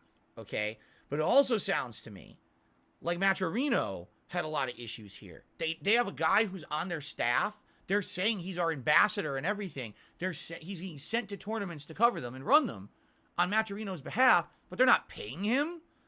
He can only make a percentile of the cut, and what happens if he doesn't make his percentile? So basically, he just worked for free. What the hell? How is that even legal? That doesn't seem to make much sense to me at all. Okay? Definitely, something's not kosher there. The whole plane ticket aspect of it, I don't understand at all. All right? That really baffles me. I'm scratching my head. I don't get it. And then on top of all of that, you got the situation where basically Arturo is saying he put money into his own name to hold that money in kind of an account, all right, until he would get all the information from the players to pay them. But then there's no actual evidence of that, nor is there any, like, players are saying, no, this is not true. I had a Matcherino account. He just never paid me. So it doesn't make sense. What he does say about that is, apparently, and this is what he says, and I don't know if this is true or not, unless you have all the information from all the players at a tournament, you can't even pay out on Matcherino. So let's say you had a tournament with 50 people, but two people, you don't have their information, you can't pay out. So if there were, top 10 all owed money, and 2 of the top 10, they were not in the system, you have to get their information first, and then you can pay everyone. So imagine if it took 2-3 months to get the information from these players who are ghosting you because they got 10th place is like $5 payout, then I could see the issue there, all right? So basically, we're the whole 2-hour podcast, but now I keep calling it a podcast. It was just a show. Where the whole 2-hour show ended. Rob TV says to Arturo, do you have any evidence that could prove your innocence? All right? And Arturo's like, well, I think Matcherino is going to come out and clear me. Because like I said in my public statement, everything that was owed is paid. Everything is square. And they're going to come out and they're going to say that. All right? That's what he's saying. And then Rob's like, but you understand this is that's bad. That doesn't make you look innocent at all. And, you know, there's no guarantee that's going to happen. Is there anything you could do? So then that's when Arturo tried to log into his Matcherino account, and it doesn't work. He's logged. He's banned. He can't even get into the account anymore. So the last thing Rob TV says is, listen, if you're innocent, right now, show me your PayPal account. Like, literally, right now, open it up and show it. Arturo says, are you crazy? I can't show that on stream. That's personal information. So then Rob says, all right, then, don't show it on stream. Just send it to me in the Discord. Let me just see your PayPal account. Allow me to look at your PayPal for 1 month at a time when a tournament was run. And let's say, for example, I can correspond this with Matcherino. So let's say there was a tournament that was held in October, and the payouts were supposed to be $500. Let me look at your PayPal account for the month of October and confirm there's no $500 cash out from Matcherino to your PayPal. And as long as it's not there, I'll back you up 100% of the way, and I'll say that I believe you. And Arturo says, if we're going to do anything like this, we got to do it behind the scenes. And then Arturo says something that's the most damning of all. I'm out of time. I've got to go. I got to go take care of my family. That was not good. You know, I listened to the 2-hour show, and basically when it comes down to the final moments where it looks like Arturo can redeem himself, he says, I can't do that. And by the way, I got to go. All right. That was probably the worst thing he possibly could have done, in my opinion. That's my take. Some people might disagree. It 1,000,000% makes him look insanely guilty by doing that. Okay. You want my honest opinion? I think it was a panic mode thing. I don't think that that was an indicator that he's guilty. I think that he realized that there was no way he was going to validly defend himself on the show, and he wanted to get it off as soon as possible to stop the pain, to stop the hurt, because anything further that he said was just going to damn him further or make him look worse. All right? So basically, he spent 2 hours trying to defend himself, and I feel like in some cases he did, and in some cases fessing up to his wrongdoings. That was a very good thing. I'm glad he did that. When you say, I'm a flawed human, I have shortcomings, I apologize for it, I want to be better, that's leading to growth. And anyone who had an issue with him for his bad work ethic or whatever, likely probably heard that and said, all right, you know what? I accept that apology, all right? But the fact that the other issues, right? What is this plane ticket issue? It doesn't seem to be clarified at all, right? He can't show anything to prove that he never cashed out the money from Matcherino and used it himself, right? And then, I gotta go. I have no more time to discuss this. If you want to talk about it, we'll talk about it behind the scenes. I gotta go. That was horrible. That was probably the worst thing he could have possibly done on that stream. Like, he could have said, my house is on fire, I gotta go, and it would have been better than what he said, okay? So here's the deal, all right? Here's the deal, and why I'm bringing this up. 2 reasons. Because I have been accused of many things over the years. I've been accused of being a thief. I've been accused of being a pedophile. Yes, that's true. I've been accused of scamming people. I've been accused of misappropriation, lying, cheating. Let's keep going. I've been accused of being a horrible content creator. I've been accused of being a terrible person. I've been accused of, I could keep going. I've been accused of pretty much anything you could think of. All right. I think the one thing I've never been accused of is rape. That's good. That's always a good one. I wasn't accused of that. I wasn't accused of murdering anyone. That's a good one too. All right. But I've been accused of pretty much every other heinous possible thing. All right. And sometimes you can defend yourself. Sometimes you can't.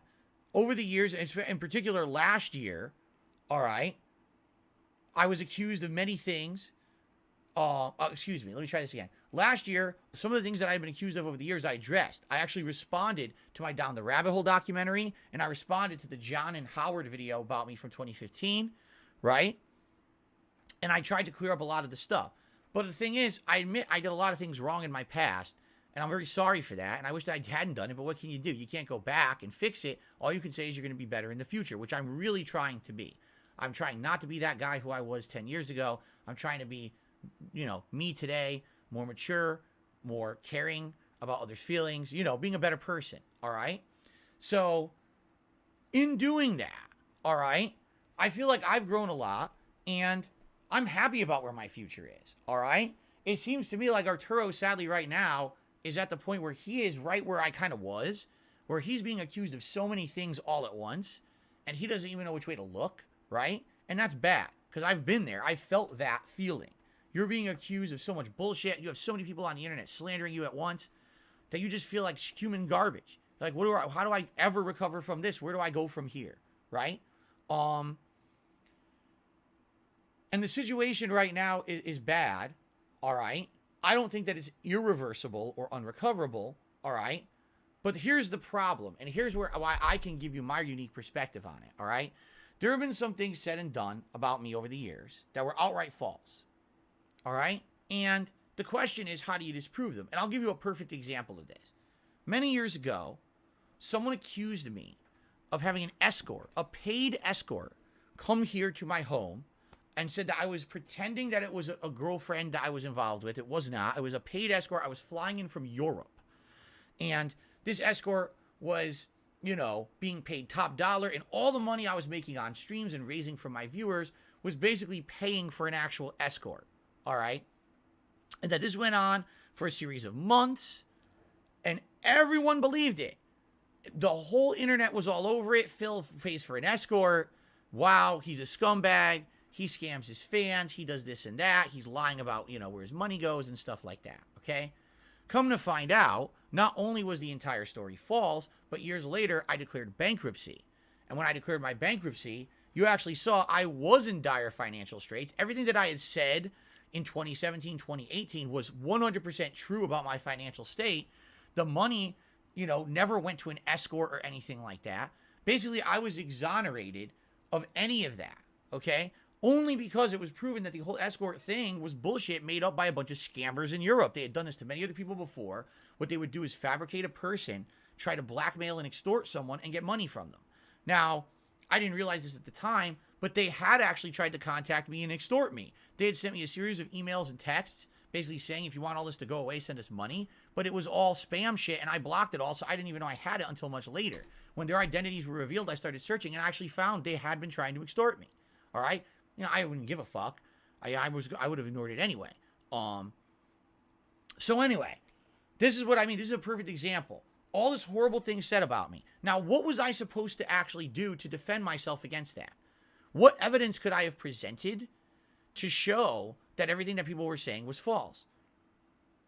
Financial statements, right? Expose myself, show you where I spend all of my money, every business I spend money at. That's horrible. I can't do that. I can't show you my bank account. I can't show you where I spend my money, because you know what would happen is essentially people would harass me and use that information to ruin my life. I literally just gave the example earlier on this podcast that a few months ago, all I mentioned to you guys was I had to be late on a stream because my car broke down. I got to get it to the shop. Within 2 days of the car being in the shop, people had committed identity theft, impersonated me, committing fraud, and basically getting all the information about the car repair and posting it all over the internet. All right? And that was just from me just saying, hey, I got my car's in the shop. That was literally it. Now imagine if I showed you a bank account. Imagine if, like I said, I opened my phone and I showed you all the apps or an account name on my phone. These people would go to absolutely no limits to basically ruin my life. They'd probably try to reverse engineer every account. They'd try to get access to probably spend my money, steal my money, contact people, you know, impersonate me, do things in my name that aren't legal, try to ruin my credit. You know, not that I have any credit from the bankruptcy, but you make it even worse. You know what I'm saying? This happened last year. I told you guys about this. Last year, 2 years ago now. I forget because I think it's 2023 now. I got to say 2 years ago. 2 years ago, someone got unauthorized access to one of my accounts. Sadly, they used that to kind of piggyback into other accounts. Once they had all that access, they started doing a bunch of fucked up stuff with my money. They were trying to make payments that money I didn't have. I got hit with monstrous overdraft fees. I got hit with all kinds of negative shit. All my fucking agreements and finances got screwed up, and I had to cancel and restart everything. And it put me back thousands upon thousands of dollars. All right? So in a situation like the escort, in a situation like today where I get accused of nonsense with mobile games, anything that I would try to prove to you guys, all right, would just result in something even worse for me. Right now, I have a bad reputation on the internet for shit that's not proven. No one can prove the shit that's said about me because it's not true. I can tell you from my first person perspective, it's not true. The shit they say about me is completely false. You have every once in a while there's a little nugget of truth that gets blown into a giant situation, but it's not fully true, right? So knowing this and knowing my own situation, how would Phil ever defend himself? Well, I'll show you my bank account or I'll show you my fucking PayPal account. No, that's the end of everything for me. Like literally, there goes my money, there goes my identity, there goes everything, ruined my whole life. They did it 2 years ago, cost me thousands upon thousands of dollars. They'll do it again, right? And it just, as simple as a car repair blows up the way that it just did, and that was evidence that they're going to do it, it's going to happen. So I can never, ever show concrete evidence of anything, because the moment that I show you a small, what you would think is innocuous, unimportant piece of information, that will be blown into something to ruin my life. All right? And I'm not dumb about it anymore, because I've now been through this multiple times, and I'm not going to put myself through it anymore. All right? So here's the thing. Okay?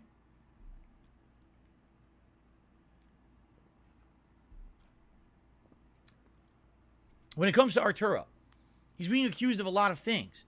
And after a 2-hour show last night, essentially what it comes down to is the only way this man can defend himself is for, number one, Matcherino to change their story.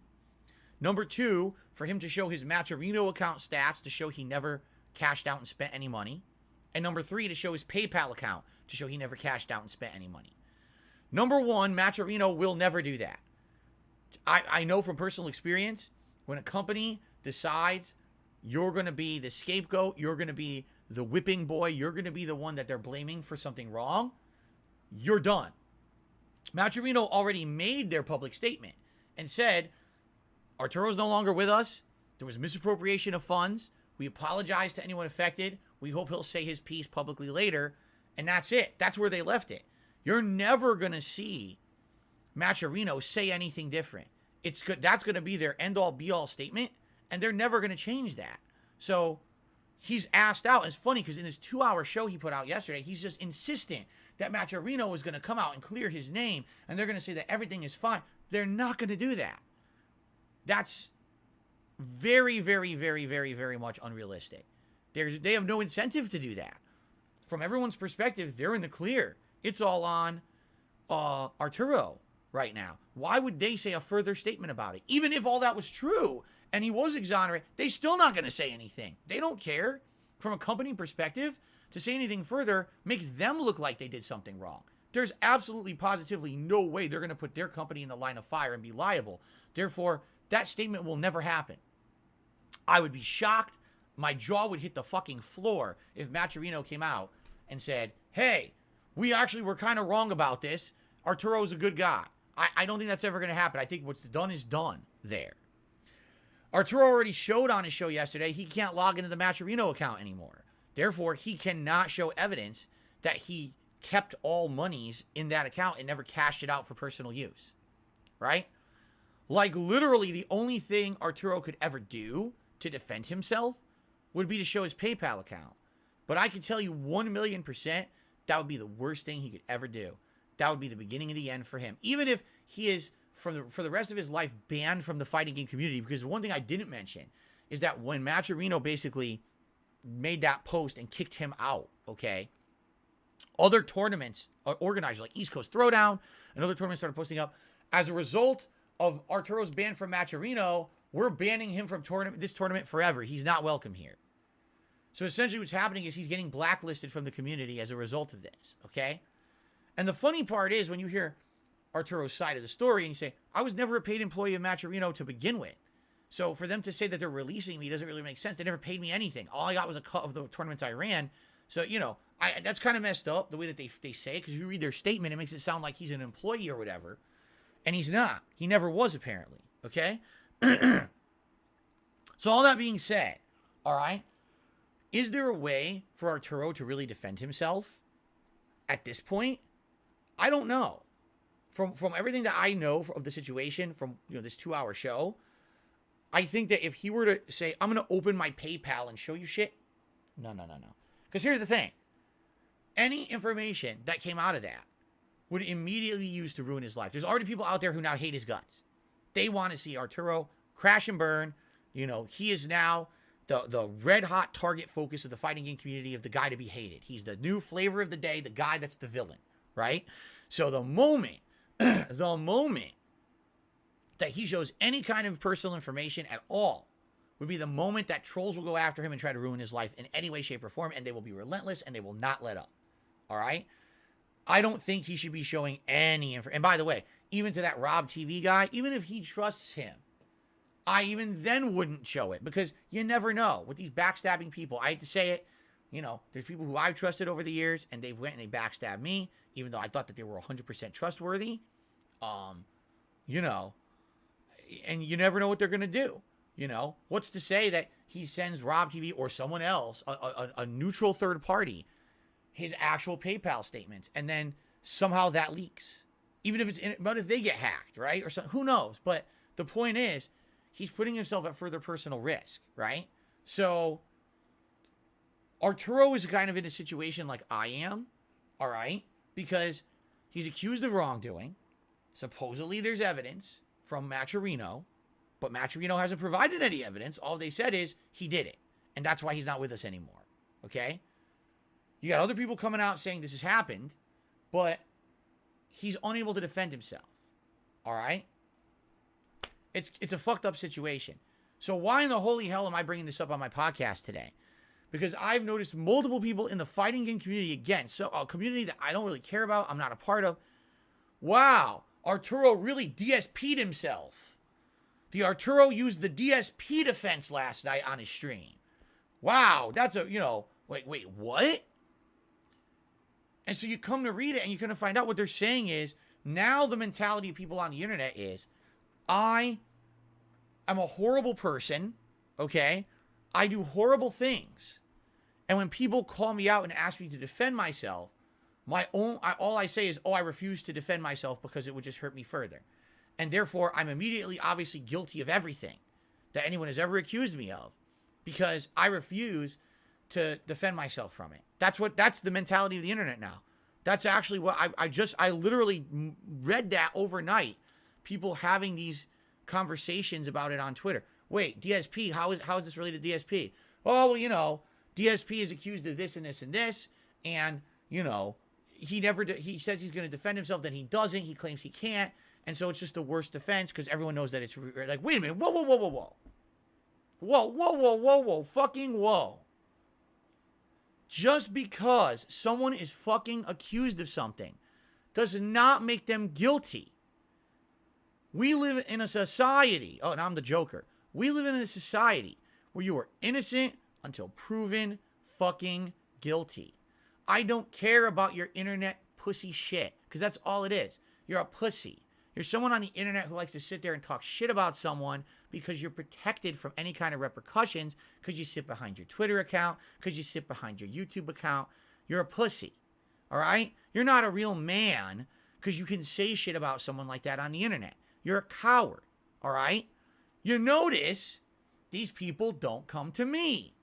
They say this shit on their own stuff because they're fucking protected. And then they get the mob behind them. Oh, Phil is such a horrible person and he never defends himself, and that's why it's all guilty, and now Arturo's the new DSP. All right? You're a fucking coward. You're a pussy. You're a wimp. Anyone who says that shit about me, you want to name drop me in the fighting game community, fuck you. You are absolutely pathetic. You are basically toxic as shit. You're a horrible representation of the fighting game community, right?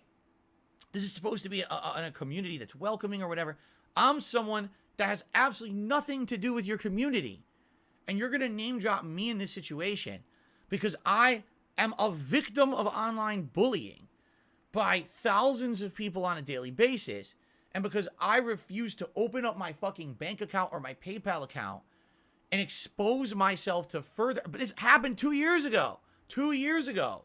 People got unauthorized access to certain accounts of mine, which then resulted in thousands of dollars of loss for me. It put me in a ruin for a while, right? I had to redo so many agreements, so much shit. It stressed me the fuck out. Why would I... do you think I'm stupid to put myself back into that situation again? I strongly advise Arturo to not put out any personal information whatsoever on the internet. None. Because the moment he does, they're going to do the same thing to him. Man, it's going to be bad. And it's never going to let up because here it is 2 years later. So now, because I don't come with receipts for every little thing that's ever been said about me, it's all true. I'm some kind of a horrible villain, and this is the horrible DSP defense. No.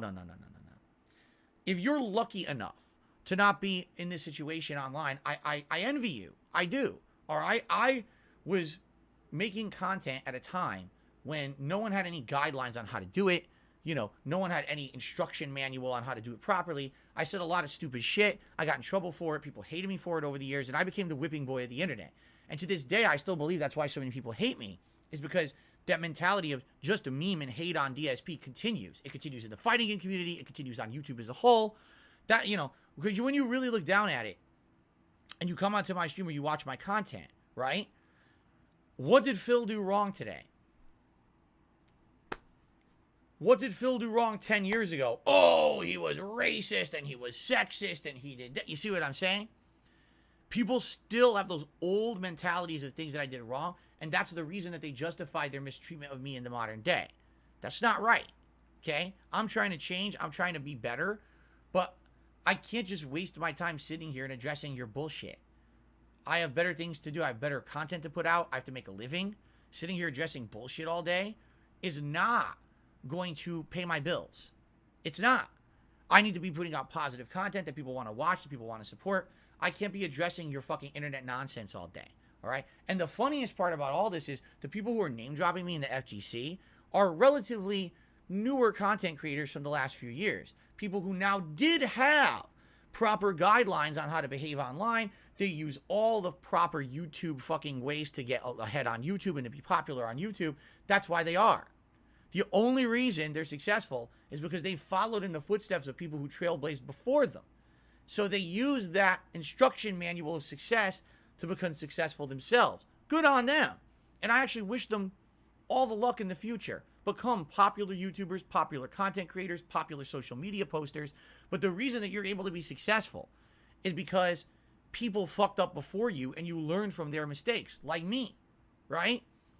So is it fair for you to now dogpile on just the meme? Of course it's not.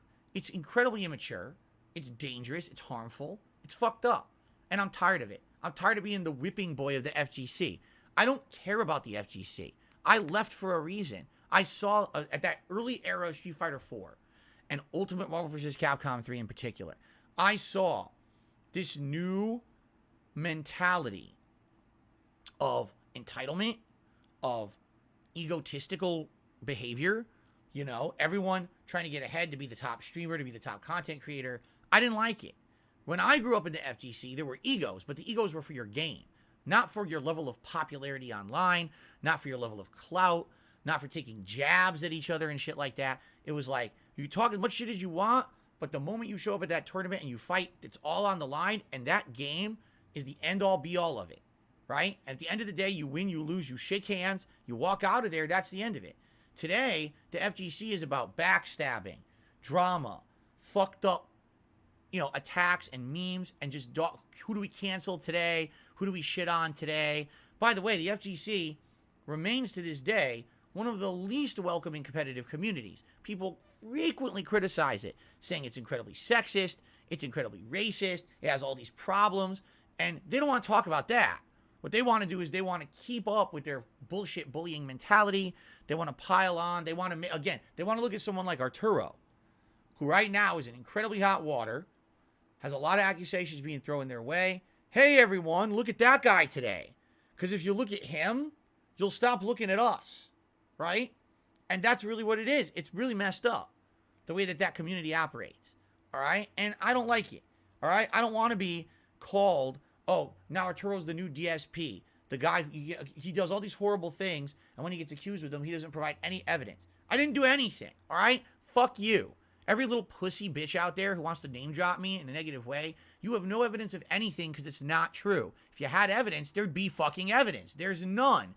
Fuck you. You are a scumbag. You're a loser, all right? For you to be name dropping me like that, I have nothing to do with you or your community. I want nothing to do with it for this very reason.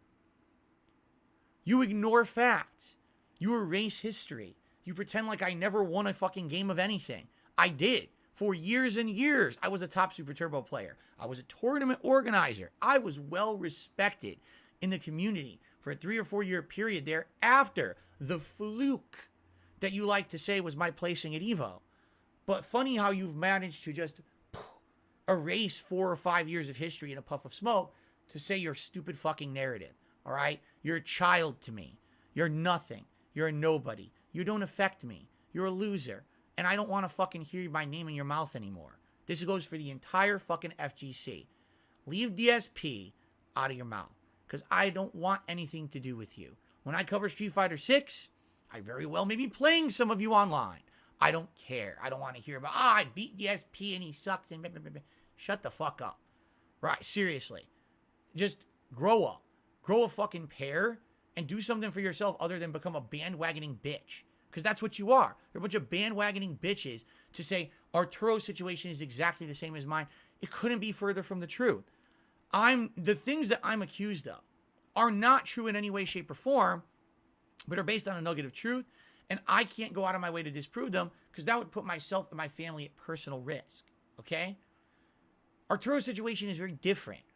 There seems to be some pretty damning concrete evidence of some of the things he's done, and even his response that he gave honestly left a lot more questions, okay? So, yeah, it looks bad for him. I wish that he could defend himself. I like the guy. I want him to recover from this. I don't know if he ever will. But I'm not Arturo Sanchez, and he's not DSP. And the moment you make that association, you make yourself a fucking clown. Because you don't understand shit. You're just some dumb, mouth-drooling internet memester who repeats what everyone else has said to get that little fucking name drop, to get that little rise. And you are a fucking idiot. And you know what? Again, I've said it before and I'll say it again. Anyone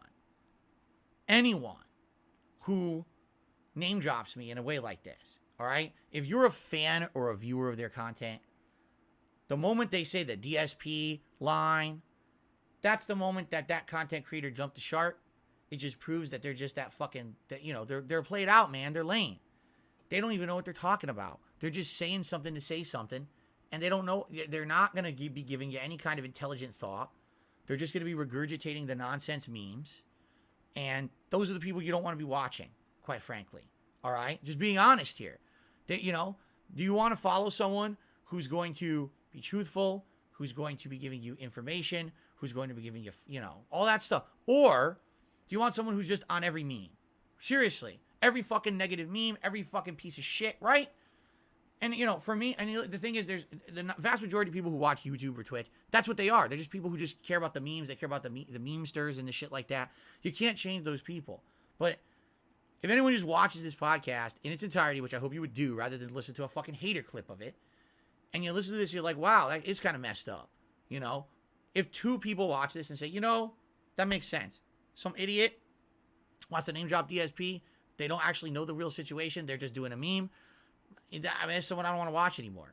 Then I've done my job. I opened your eyes. I made yourself aware for a second. These people are scum, man. They don't care who they hurt. They don't care who they shit on. You know what I mean? Just, again, it's a misdirect. Especially with the FGC. That community is guilty of so many things. How many years Joey Queller, right? Everyone, Mr. Wizard. Everyone knew what kind of a guy he was, but everyone just, whatever, whatever. Make him CEO of Evo, make him all of this. People in the community knew. They just didn't care, right? They just didn't care, but misdirect. Oh, Arturo, right? Arturo is the worst thing ever. It's like, I'm glad I'm not a part of it anymore. I don't want to be a part of it. Really.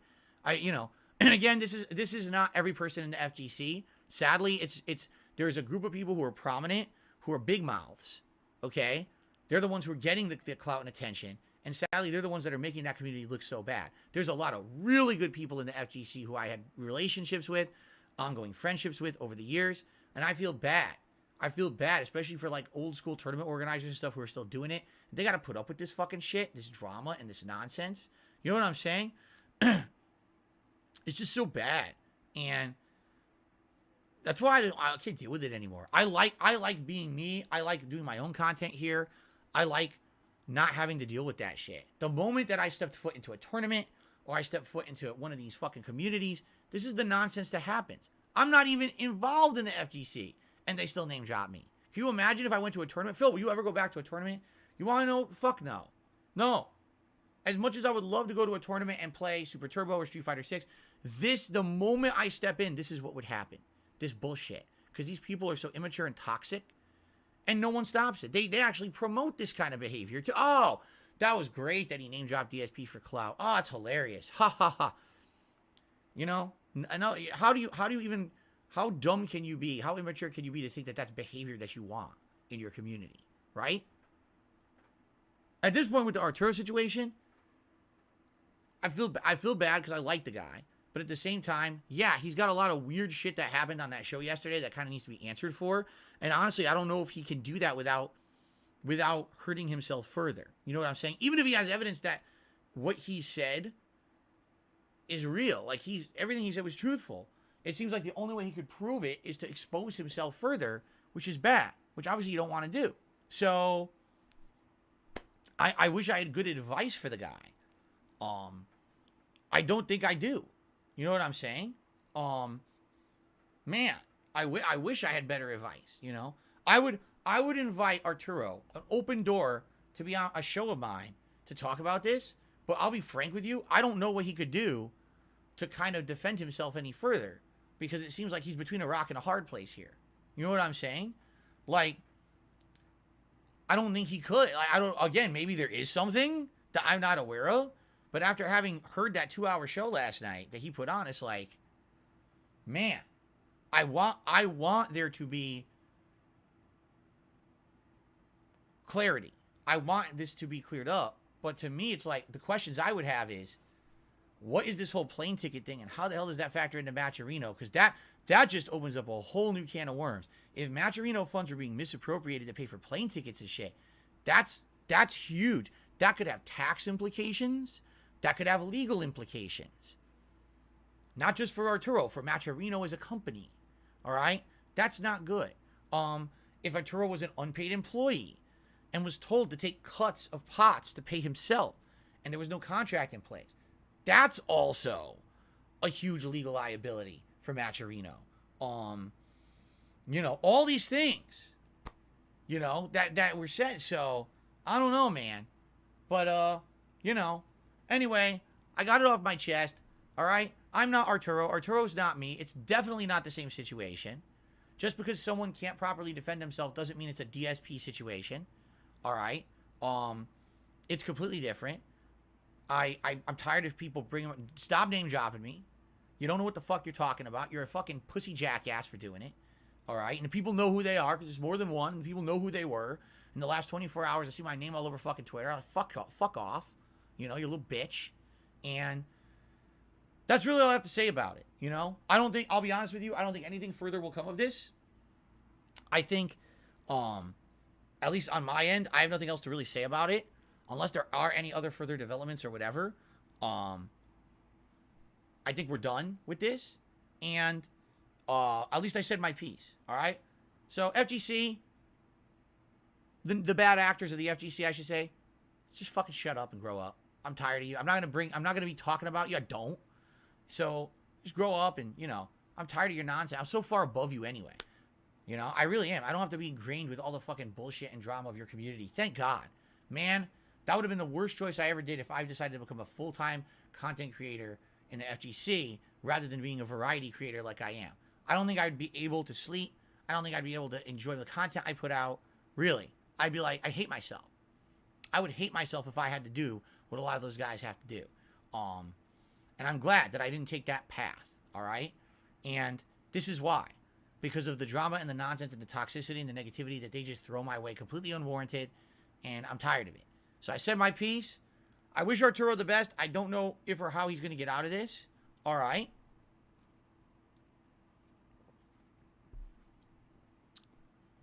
But I wish him the best. And if he doesn't recover in the FGC, I'm sure he'll land back on his feet doing something else. He's an intelligent guy. And, you know, that's that. All right. I know it went long. I had to cover it in depth. But that's my take on it. And you could disagree, and that's fine if you do. But, you know, when I get these idiots who have to fucking bring me up constantly, like, dude, enough of this shit. Just tired of it. Tired of it. It's why. Why do you got to bring me up again? Again. You know, let this be the day where I'm just outright saying, just stop. I don't want to ever, really, I don't want to ever be involved with the FGC. I'll play Street Fighter 6 casually online, all right? I'll cover the single player mode. I'll cover the characters online. I'll do online play. That's the limit for me. Because this distasteful shit, this is what makes me never want to be a part of that community ever again. Really. The behavior of these people, these bad actors, makes it like, why would I ever want to be? I'm not talking about just Arturo. I'm talking about the people who constantly name drop me and shit. Why would I want to be involved in that ever again? Ever. Like, really? That's just the worst possible. You know what I mean? Jeesh. So, okay. Got it off my chest. It's done. Let's do a couple quick shout outs. We got Anime Watcher who did a super chat. It says, get your Pokemon to level 70 to finish the game. I mean, that would be hours of grinding. I don't think we're going to do that. Shoryuken, thank you for the membership earlier. Zoe had done a super chat. Says, I realize a lot of people like to protect their trauma and negativity in the world today, especially the FGC. A lot of bandwagoners over there. There's a lot of bandwagoners in general in life. I think bandwagoners are sadly the people who have really hurt me the most over the years. Those that don't want to fully look into a situation. Because there's people outright right now who will say, oh yeah, there's concrete evidence that Phil's a thief and a liar and he steals money in this. They'll say that. It's not true. But they'll just say that because there's bandwagoners who believe it because they don't do 5 seconds of research. I mean, there's entire giant content creators who've made million-view videos about me. They put me in negative countdowns and say that I've done things I haven't done. And because I don't sue them to remove that false content, it just stays there indefinitely and everyone believes it because they're stupid. Bandwagoning is a really awful thing. Real Take Sports did a super chat. Says, it's a mob mentality like the defense that Brady faces. Real Take Sports always talking about Tom Brady for some reason. Okay. All right. We've got, let's see here.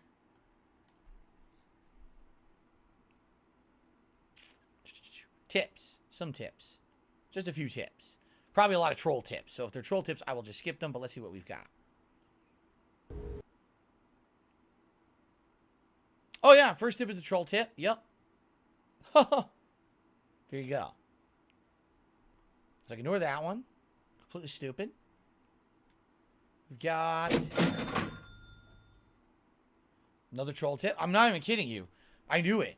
All little troll tips coming in, which I'm not shocked that this would happen, so I'm just going to ignore every one of them. I need that money. I really do. Yeah, I need that money to pay my bills.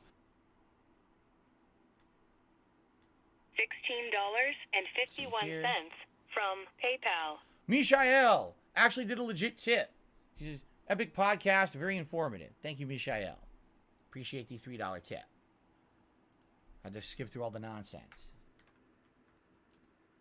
20, is it 23S? Mishael, what is it, 23S your name or 24S? Apple iTunes. 23S. There we go.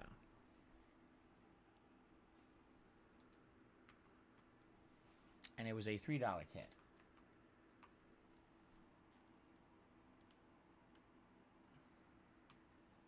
Okay. And then we've got another troll tip. And then we've got... These are all the same person. No, seriously, I just realized all those tips are for the same person. All right. A real tip from Galaxicade. It's $1 said, I think this is a sign when Street Fighter 6 comes out. They said, make Phil, your you know, we return contribute to you. FGC. But No, it's a black hole. This, you know what? Like no matter how much we contribute, it's funny because still I'm not a problems. superstitious You're always person. still in debt, and nothing's But people getting better. say, there's a saying. I Things agree happen with you. for a reason, right? If anything, My laugh sounds like this behavior going on right now in the FGC Or- towards me, and especially Does that remember sound like just a few months ago too, No, I it sounds nothing like I that at did all. a tweet, a quote tweet of someone in the FGC. They were showing off their personal like arcade, and I actually said, "Wow, you know, when I was younger, oops. Oh, here we when go. I was Now younger, he's this is talking something about that I WWE aspired to champion. have So he's a piece of shit. myself." But now people that piece don't of even really donkey play these shit. games at a How high about competitive this? level How aspire about to have this? an arcade like this. Or whatever. WWE champion. And that's all it was. All right. But people immediately WWE champion somehow lives assumed rent-free or in your insinuated motherfucking head. that I was saying I something don't insulting think or about negative WWE towards the person champion. when I was not. You That do. was something that you had to You assume for probably yourself. know way more about the fucking game than I ever will. 'Cause you had to have 'cause seen you're me in an a idiot. negative light to You're think an that's what I was obsessed saying. loser. And then they applied that to it, and now the person insults me. Oh, well, you know, here I have Street Fighter Super Turbo on PlayStation 1, so you can relive your days of the day when you played the broken one. You never did anything else since then or something like that. You know, just an insult, a blatant insult to me. It's like, I didn't insult you. I didn't bring you up in a negative manner at all. You use that opportunity to basically just, you know, take a dunk on me for no reason. I mean, it doesn't benefit you. You just think it's funny to hurt people. Oh, so really, should I want to be a part of that FGC? No. And here's another case. You know, there's a situation with Arturo, really bad situation, being accused of heinous things, wants to defend himself, tried, did clear up some stuff, but actually ended up creating more questions, says he can't really defend himself because it would put him in too much exposure. All of a sudden, oh, he's the DSP of the FGC. You want to now, play so. the fucking game? No. He's not the DSP of anything. You're an asshole. You're just a fucking idiot. You don't know what the fuck you're talking about. Okay? Okay. All right. So, ladies and gentlemen, thanks for listening. I know the podcast went late. I'm sure a lot of people will now watch this podcast. Hopefully, people will watch the whole thing and not just take it out of context, but you know that's what they will do if they're stupid. Only if they're stupid, though. Okay. All right. So, guys, that is it. Let's end the show. Let's jump back into Pokemon Scarlet. Let's try to see how good we can do here against the Elite Four, because I don't know how it's going to go today. Will we see the Pokemon Vest? Will we raise the full tips amount and see the new Pokemon Vest debut on the stream today? We're about to find out, ladies and gents. All right, thank you for watching. And, of course, as always, Happy New Year.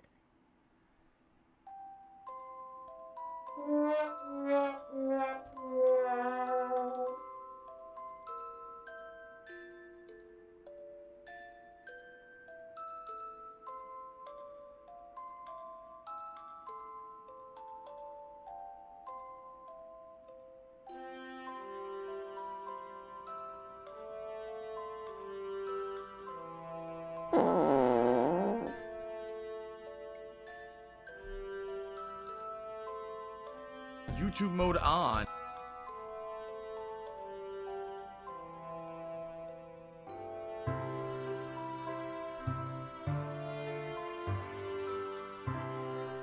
Okay, guys, let's get set up and get started. FYI, yes, you could still name a Pokemon in this playthrough if you would like, although, I mean, let's be transparent here.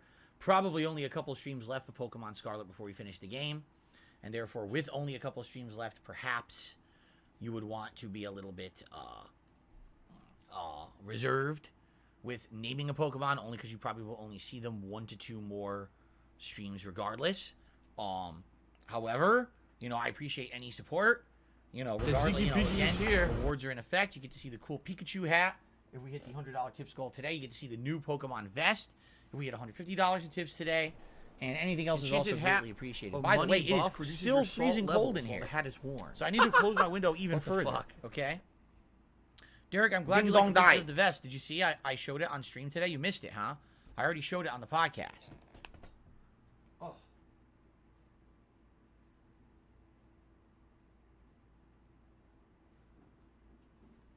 Close it a little more. It's cold out there today. Man. Thanks, Derek. Seriously, what temperature is it out there? There's a sick motherfucker on the internet called Super Hound, whatever the fuck this idiot's name is. What? Is this 48? It doesn't feel 48. You know what it might be? It's very windy today. So it could be that the wind factor is pushing more cold air into the house than usual. So. Oh, cool. Derek saw, I put out a picture of the Pokemon Vest on my community tab as well. Awesome. Okay. All right.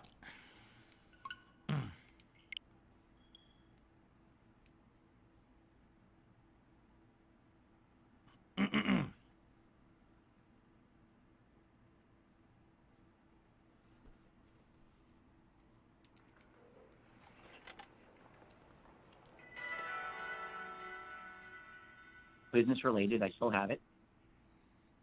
Oh, yeah? Derek says AEW is here in Seattle tonight at the Climate Pledge Arena. Whoa. Thank you. Guy said the numbers are, you're right. I guess the numbers were off center. Real Take Sports did another super chat. He says, I'm saving my comment because the podcast is over, but Brady would do. What? Brady? I don't know. Tom Brady. All right, you guys ready?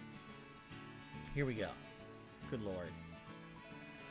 Hello, everyone, and welcome back to Pokemon Scarlet. We are in the end game now, as they say.